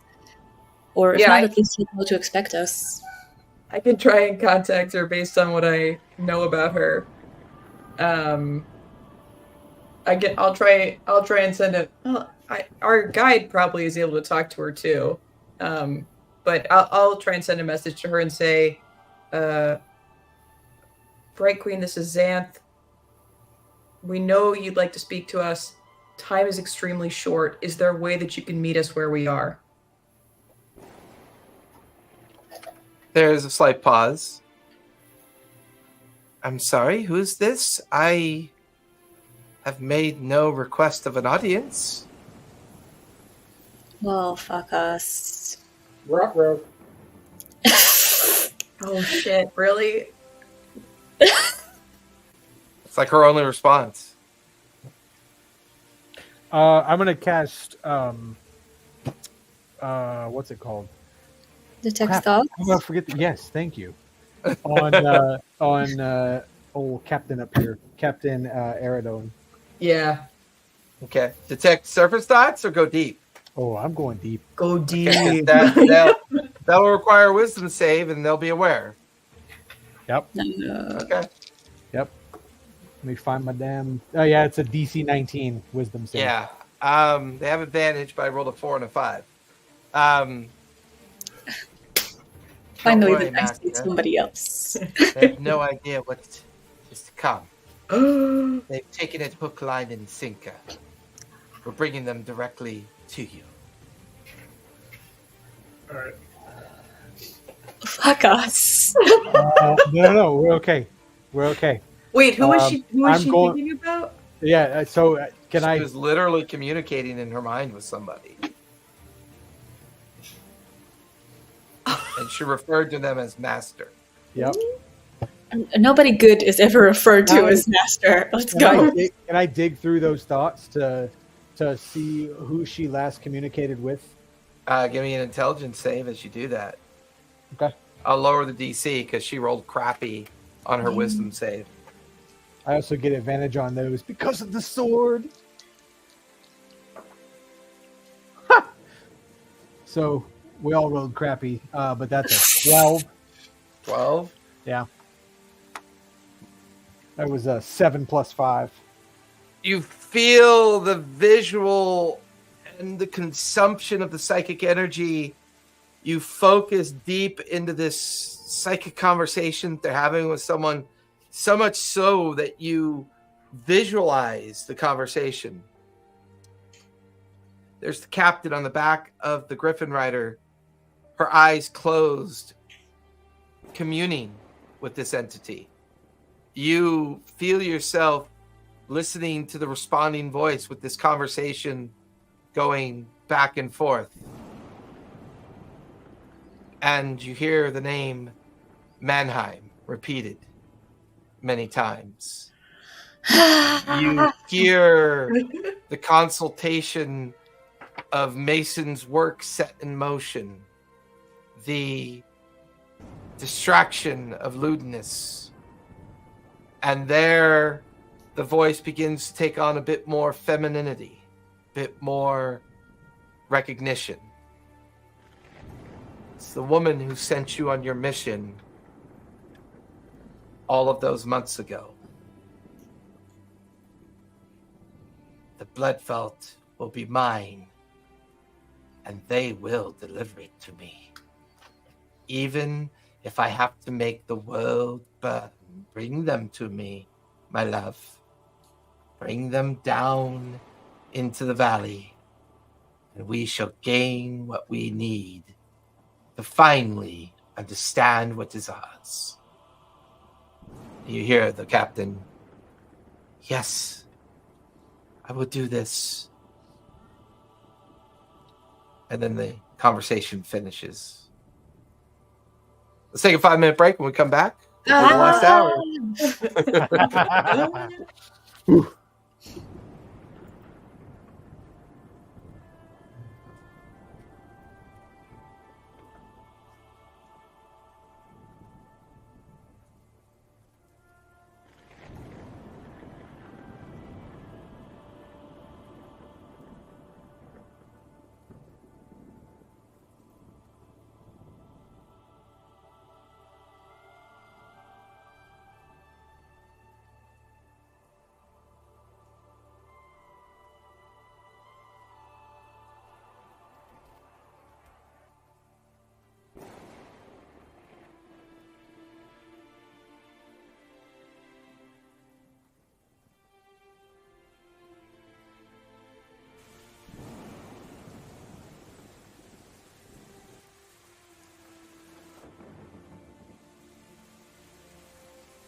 Do,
do, do, do, do, do, do.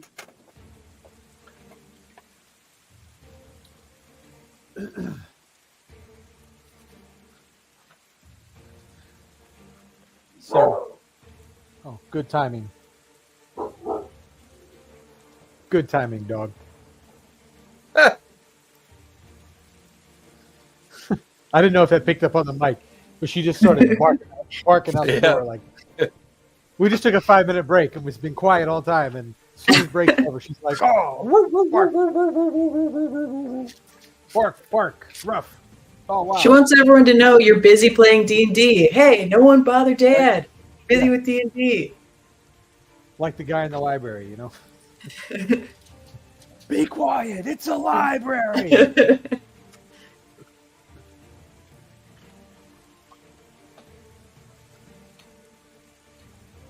With that, day 2 comes to a close. It's on day 3 of your journey that this interaction occurs. Okay. It's early morning. You suddenly realize that you haven't been summoned. You're on the back of these griffins being led by someone that is very much loyal to the original woman that sent you on this journey. This individual, where is she? Witheria. Witheria Semblum. Withia? Withia, Yep. there it is.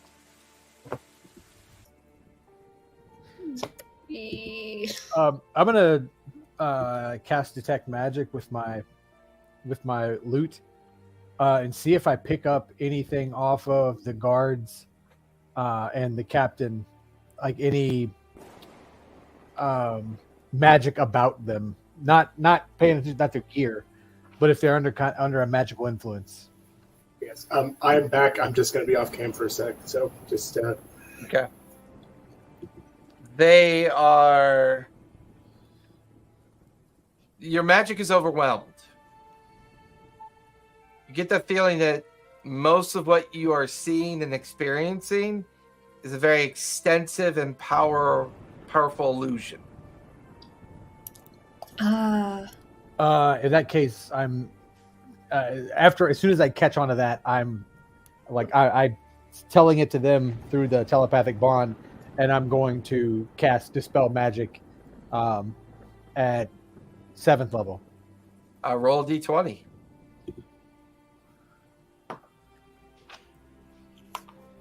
Anything added to it, just straight D20. So 14. 14. Yep.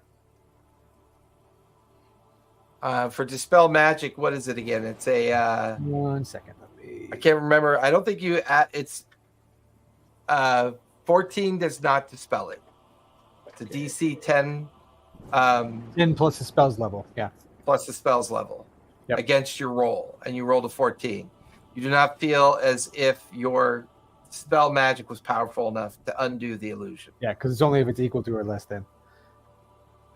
How many guards are there besides Eridon?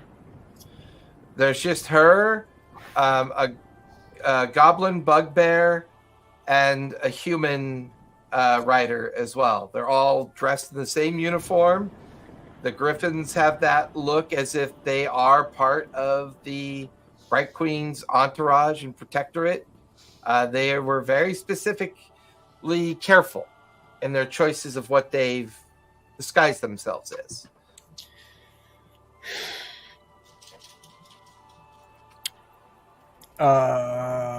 Okay. I'm gonna. What do you want to see through the illusion or not? Do we want to see through the illusion or not? Do we want to blow this up because they'll know that we're onto them? Is there any benefit to them not knowing? Do you guys want to jump off of the griffins and onto me in a minute? Sure. Because it's been over a day, we can change our spells. I'm just looking to see if there's Sure. anything I can. Yeah. Good. Do we? Would the spell magic or counterspell help at all? Not counterspell, but the Counterspell, spell magic. You got to cast it at a high level. I cast it at 7th level, and I still had to roll and didn't make it. Hey guys, I will be back on in just a sec, but I did want to chime in real fast. I assume we're all doing sending still, because my plan was basically, I kind of get the feeling we're going to be trying to take out the captain at least. I was going to try to bumble into her and use my 5-point palm exploding heart technique. But yeah, assuming we are kind of like wanting to sabotage this mission and don't necessarily care a whole lot about stealth. Oh, sorry. Real quick, before we go farther than that.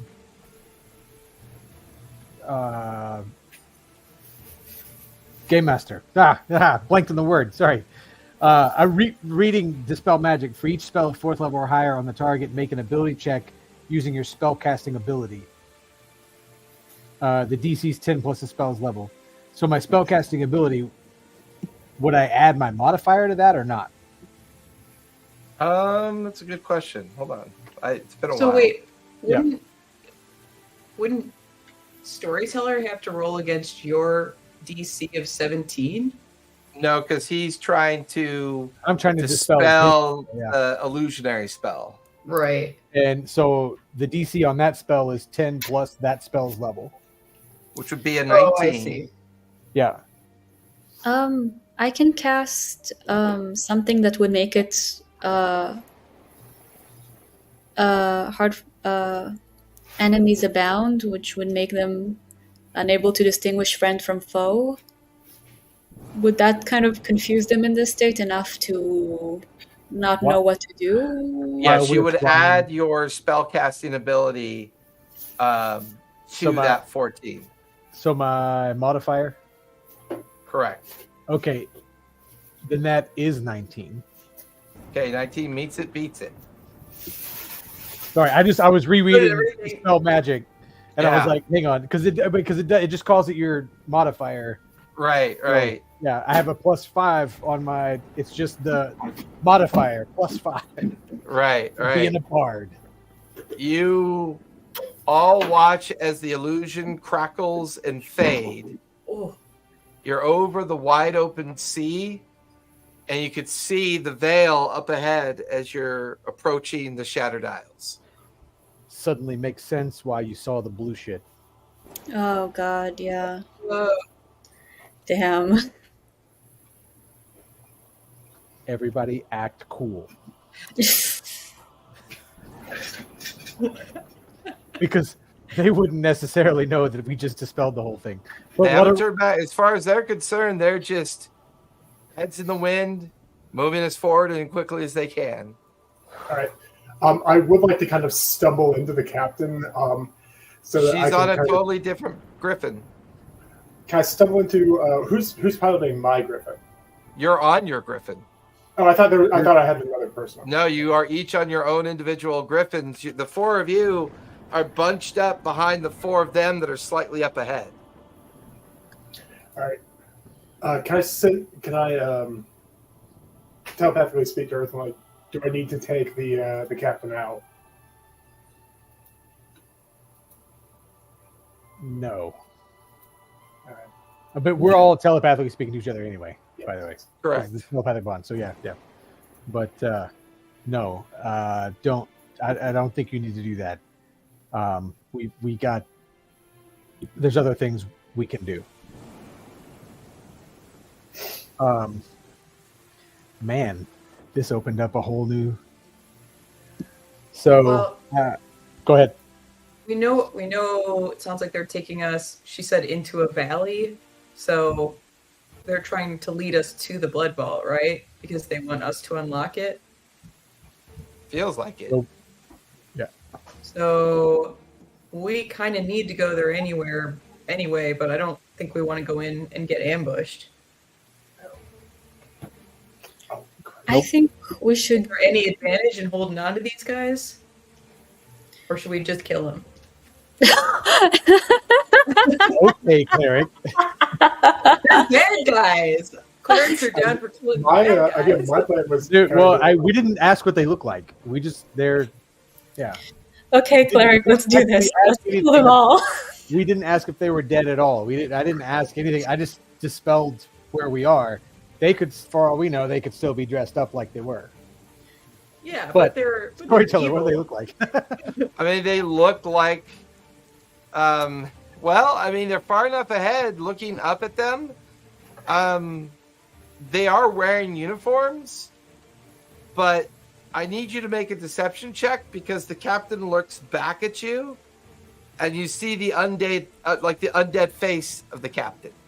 Oh, I need to make a deception check? Okay. Yeah, because if you're surprised or show any emotion, she's going to know the illusion fell. Oh, I got an idea on that. Let me make sure I can still do it. I'm gonna use my fun game and self-inspire. This was a 19. People need to know that this was a 19. Wait, is everyone rolling or is it just... No, just Earthen. Okay. Oh. Because Earthen's specifically looking up as you guys are telepathically talking to each other. Yeah, so that's a 20... Hang on, where are we at? Deception? 24. 24.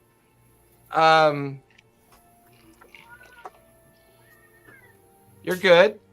You just hear the non-illusionary raspy voice of the captain. We're almost there. Be patient. You're doing great. And kind of goes back to piloting the griffin. What's up, bud?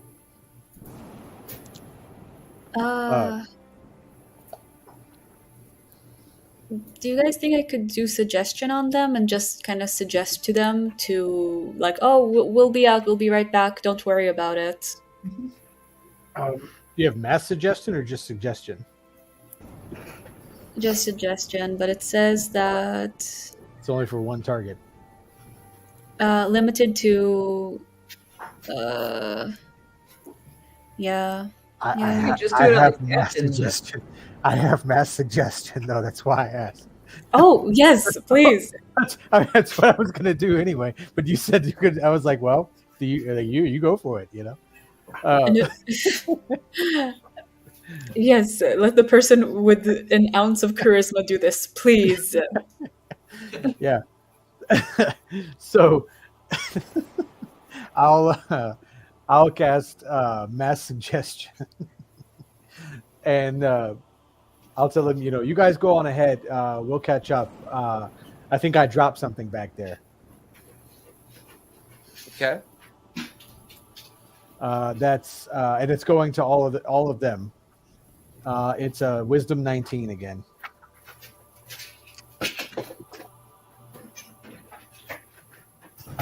That is a 25. save.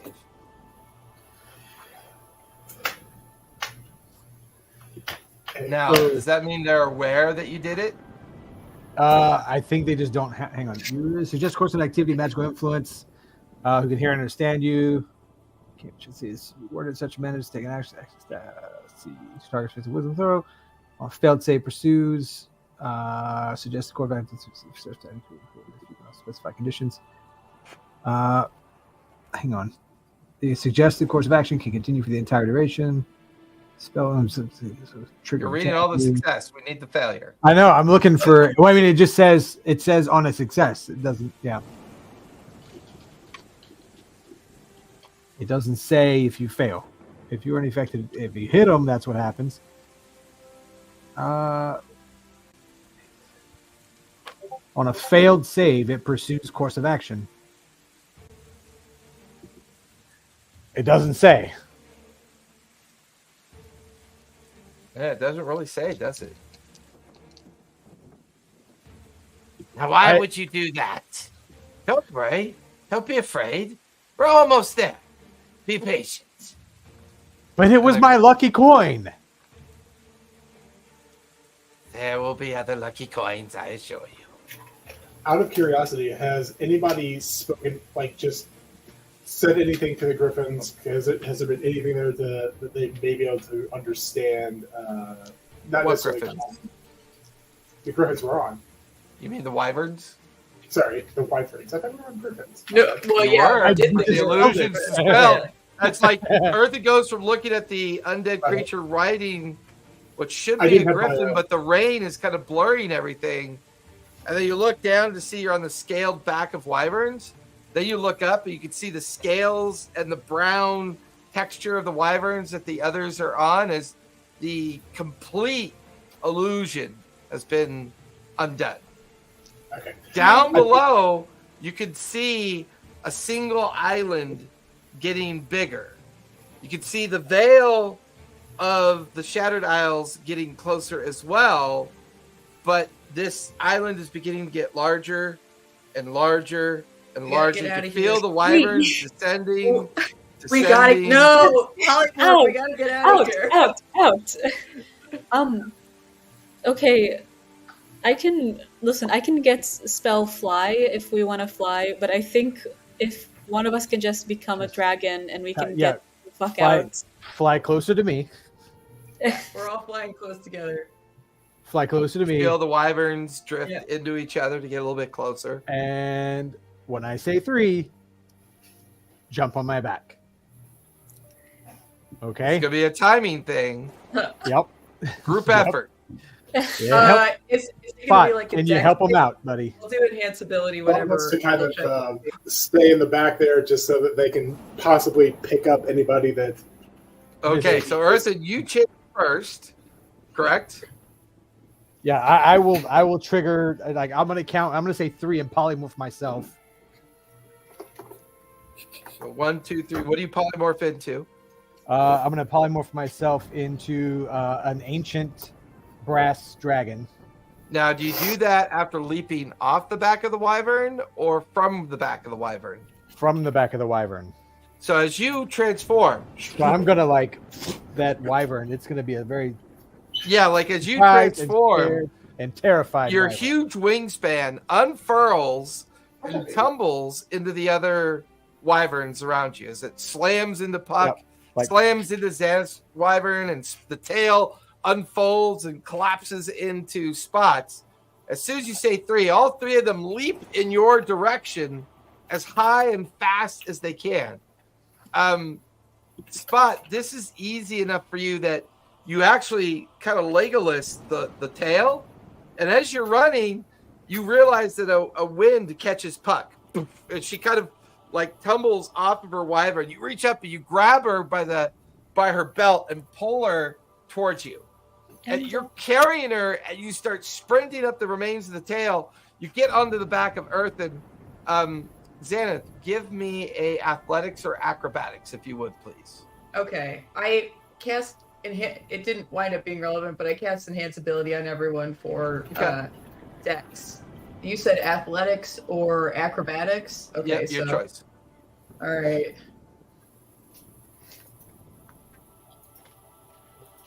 Okay.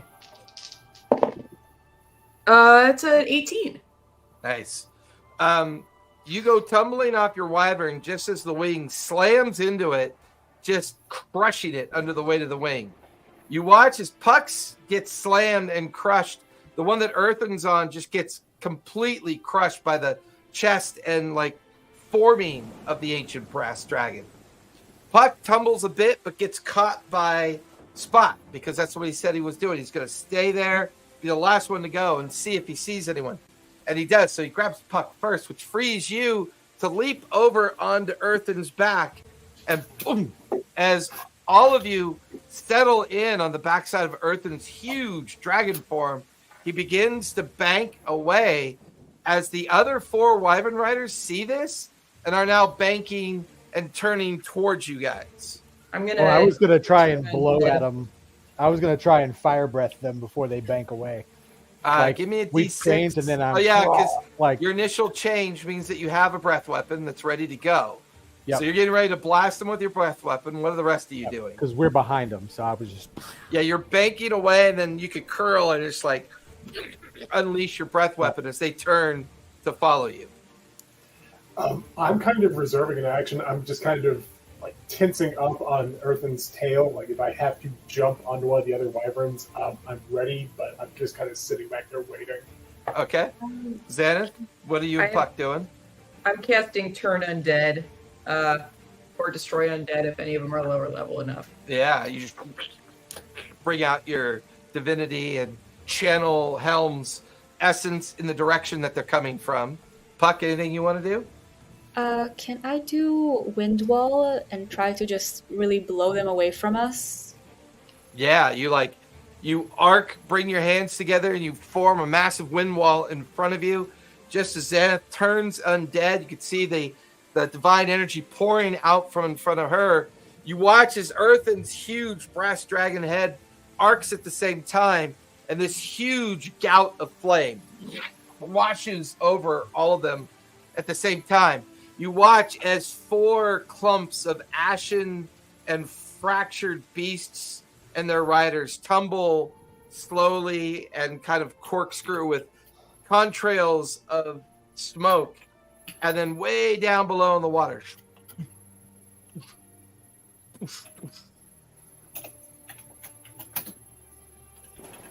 I'm diving down to like the water's edge, but not at the island, like offshore, Right. right? Yeah, like way offshore of the island. And you kind of bank and course around, and you're now just above the water level. Yeah, so we're like flying towards the island still, but instead of descending towards it, we're on the ground flying at it. And I would like to try and stealth. Can I help by Stealth is a giant, ominous brass dragon coming in on the island. That kind of stealth. I mean, we're at the water level, right? It's raining, and the intention is I'm not like outside of blasting them out of the sky. We banked away and are trying to. Griffin, before you do that, Can I was going to. I actually have 2 invisibility spells that I can cast on you. All I have to do is touch you, and until so you can be an invisible dragon. And I don't know if that applies to everyone. It definitely make it less obscure. How long does that last? Or carrying is invisible as long as it is on the target's person. So it has concentration up to an hour for me. Okay. I actually have 2 ways of doing that. But I can do that. I can just make you invisible with all of us as long as I'm concentrating on it. Cool. Awesome. I'm down with So that. let's go. Puck, what were you thinking of doing? I was gonna suggest either invisibility or mist cloud, but I guess mist would be more, would be less good than just being straight up invisible. Are you good, Mist, or are you bad, Mist? We don't have time for jokes. We need to get out of here. You need to get out, get out, get out. You watch as Spot touches Earthen, and Earthen forms goes invisible. You guys are like on his back. It's a little weird because you could see through the transparency and the seawater rushing beyond, like just right underneath you. It feels like you're just flying at this like tremendous speed, with this large island slowly coming into more of a dominant view. Earthen, give me stealth with advantage because you are invisible. Yep. Oh, I can also do pass without a trace, and that should add. It's okay. It's a nat 20 plus 6 because they have a plus 6 to stealth. Never mind then. I rolled a 12 and a 20. That would have been a plus 10 to 26? stealth. 26, yeah. You sure you don't want that plus 10? It For would be 36. Let's throw it on there too. Yeah. okay. So that would Okay. be a plus 10 stealth to the team. So 36. I rolled a 19 plus 9, which is a 28. Oh, You can don't see these see me. two very large central peaks in the middle of the island. It is surrounded by dense jungle foliage and 200-foot high cliffs that just drop all along the edge of the island. The island is maybe 2 or 3 miles across. You could see a blue band of rift-like energy that's arcing continuously between the two islands. You can hear the storm in the background shattering and echoing across the way. In between, you can see what looks to be a structure or a platform down in the darkness between the two monolithic peaks. And too far to see anybody, but you're currently fast approaching the cliff's edge, and so far no one's noticed you, as far as you can tell. I do have a plus 14 to perception as the giant dragon. And you're flying, so you have advantage. Give me a perception check as you start getting closer to the island's edge. That's a 29. 29. As you get closer to the island's edge, there's something strange about this island that you're on. The wind is pushing one direction, but yet the coastal water of the island is ebbing the opposite direction, almost as if it's moving. Almost as if the island's not stationary. And that's when you see just below the surface to the right and left side of the island, you can see massive Earth-like arms that are just under the surface, maybe a mile or half mile in length. You can see huge pods of whales and dolphins fleeing this thing. And you suddenly notice that there's a gate to the way that the island seems to be moving. And under the sheer surface of the water, frothing with foam and curling with waves, see the face as you are now hovering near an Earth Titan.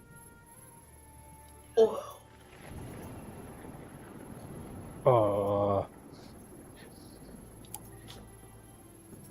So this is a out of character question. Would the would the telepathic bond have stayed intact? Because it's not a concentration; it's just casted. It's duration, right? Yeah. You're a bard, but a dragon has high enough intelligence and wisdom.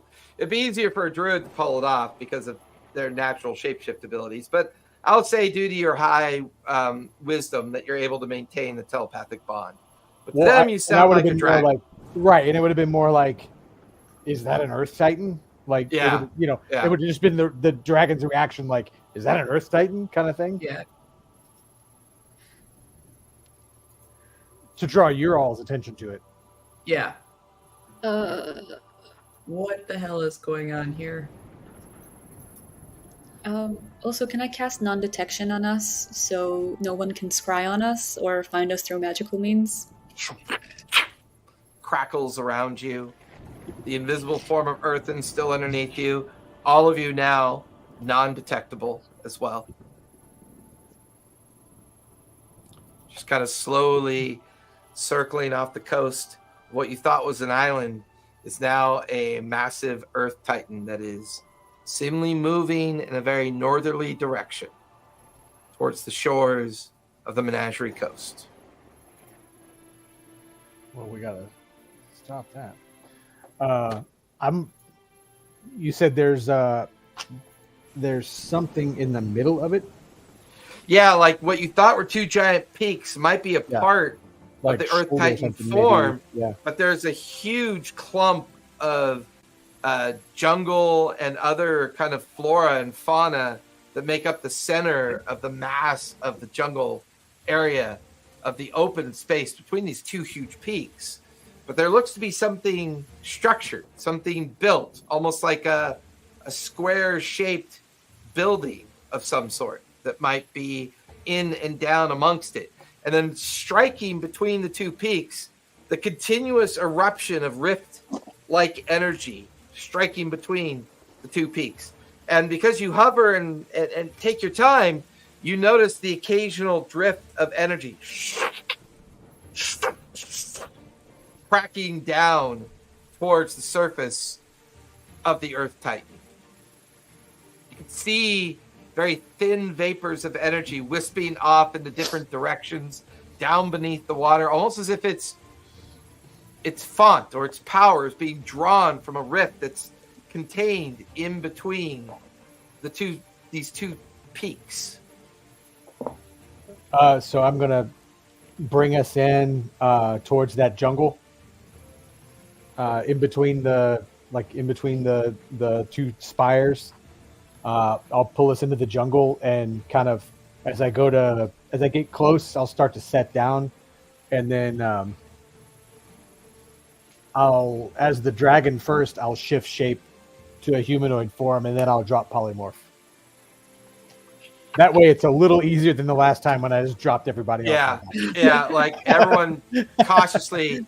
I mean, Spot makes it look easy every time. So Spot just kind of, skateboard slides off your tail as it forms back into your form and just kind of gently lands on his feet.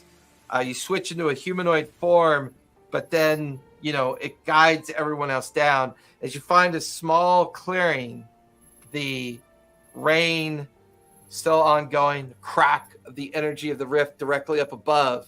You're in a very thick, dense, like jungle environment.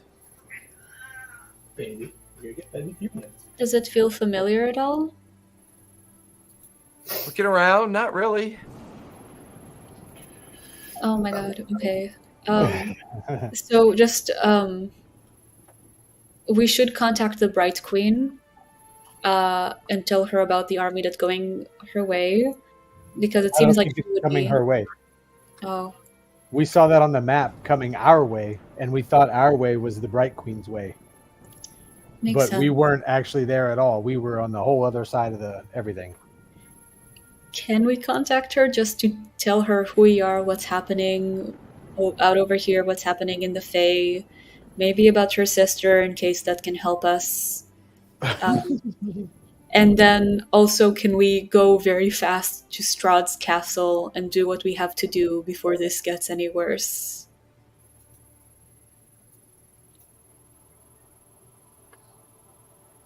You don't want to go find out what this thing is in the middle of here? For once, Puck is not curious. I think This is the character we're- development. we're in enemy territory right now, right? If Earthen's right, then not only are you riding on the back of an Earth Titan or up on its head-like structure, but We're somewhere headed- deep down below, millions of undead creatures are following this thing. This thing is striding towards the coast of Wildmont. And this thing, it seems to be being powered by the thing between the pillars, whatever that is. Yeah, these huge mountain peaks, and constantly crackling between the peaks is a rift.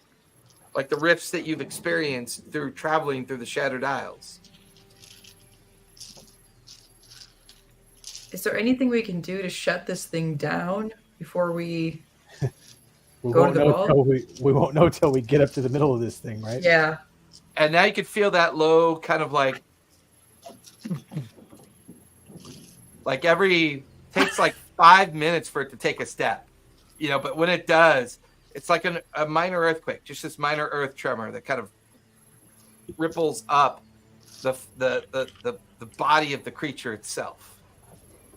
And then the crack of the rift energy Yeah. being absorbed into the mountains You're at the edge of a very dense clump of jungle. From what you saw above, maybe only a few 100 feet in front of you is the beginning of that structure that you're pretty sure that you saw, Earthen. But it's very much obscured by all the jungle overgrowth. I had an idea for the Earth Titan. Like, it would not involve Earthen even dropping cloak, but because I can talk to it, I was curious if I might just kind of yell just to see if I could communicate with it. Just, see if it may be friendly to us. I love the look the on tables everybody's have face. turned. That's such a spot move. Yeah. Either that or Zenith's headset is dying. She's like, did I really hear that? I'm hearing like some ringing. I don't know if you guys are hearing that, like some ringing in the background. I was trying to figure out if it was me. Yeah, every once in a while. Yeah, there it is. Yeah. Yeah, I hear it occasionally. So Oh, I yeah. think it's coming from somebody's mic, maybe. yeah, I get that. Yeah. I mean, I could try and detect its thoughts. Well, can you do that as a dragon? He's turned back. Oh, okay. I've already I've dropped polymorph. Yeah. Okay. We landed and we're on it now by the jungle. I missed that. Yes. Also, this is kind of a dumb idea, but I do have slow, so I can maybe cast slow on the Titan to make it slower. Would it know that though? It would be a wisdom saving throw. But it doesn't strike me as particularly smart. You alter time around up to 6 creatures of your joint. It is a 40-foot cube within range, so maybe... It feels slightly undersized Okay. in its effectiveness. Yeah. You slowed its brain, right? Well, I know we don't have a whole lot of time, but I can just kind of give because we are physically on the guy, right? Again, Yeah, you're on the. Based on what Earthen saw and what he communicated, you're every 5 minutes, you feel the tremor of it walking up the rock form that it is. It's basically like being on the back of a giant city that's able to walk on its own. The 2 huge peaks with the rift energy arcing between it, and every now and then, energy running down into the structure that you know is hidden in the jungle. I got another idea. What you got? It might involve us plummeting into the ocean if it works. I'll be okay with that, but I mean, I would like to hear the idea first. What if we just plane shift the Titan out of here? well, again, let me at least talk to the guy, like, because if he's amenable to us, like, we may have a 500-foot rock ally. I love your optimism. Even at the end of the world, Spot's still very optimistic. I mean, I'm not trying to kill it. This thing is teeming with rift energy, and I'm like pointing at the blue sparks flying back and forth between it. It might not work, but yeah, the worst thing is 5 minutes of time. But so because I just want to kind of lay my hand on the the Rock Titans feature, like wherever I am. I assume I'm like shoulder, head. You're standing on it. Yeah, I know. We are on the Titan. I know. I'm trying to just kind of like so I can kind of focus what I'm doing and just. Great one. Can you understand me? Give me a persuasion check. Persuasion. Oh, I'm bad at persuasion. Actually, I'm not that bad. Okay. Oh, fuck me. That is a nat 1. Oh, no. All of you just feel the creature shudder. The trees kind of flame back and forth. You can see avalanches tumbling down the peaks. And you just hear this like froth of laughter from the front of the structure as a huge tidal wave of seawater arcs up and crashes in to the 200-foot cliffs down below. You just hear this kind of psychic resonance. Mistress, we have visitors. Okay, Oh, plane shift. Got it. Yeah. Yep, bed move. I'm gonna so I'll cast plane shift. At what level? It's 7th level. Yeah. That's charisma 19. Just because I've been rolling very poorly, it's going to use a legendary resistance to immediately pass that. You feel the spell take hold, but the embodiment of the creature is so massive, the spell's ability just kind of fades in. You then watch as the jungle canopy begins to part. We do have non-detection. You watch as the trees kind of collapse around you, and you see a familiar person coming out of the tree line. Oh, the one that you remember who gave that speech almost a year ago now, since your last journey within Nicodranus, where it began. As Withenia Wanderman Assembly herself comes floating out of the destroyed jungle canopy that she collapses, almost to see you in shock. Her eyes wide, her smile long and thin. As she stares at the four of you, just hovering above the jungle canopy. All right. And that's where we're going to finish tonight. He's going to tackle all of you guys and drag you kicking and screaming into the ethereal plane so that they can't. But does that take all of us or just our... Or it takes our bodies. It's what we do with your family. Yeah. So that's where we're going to finish tonight. And I hate to do this to you guys, but I go on vacation Saturday and Sunday.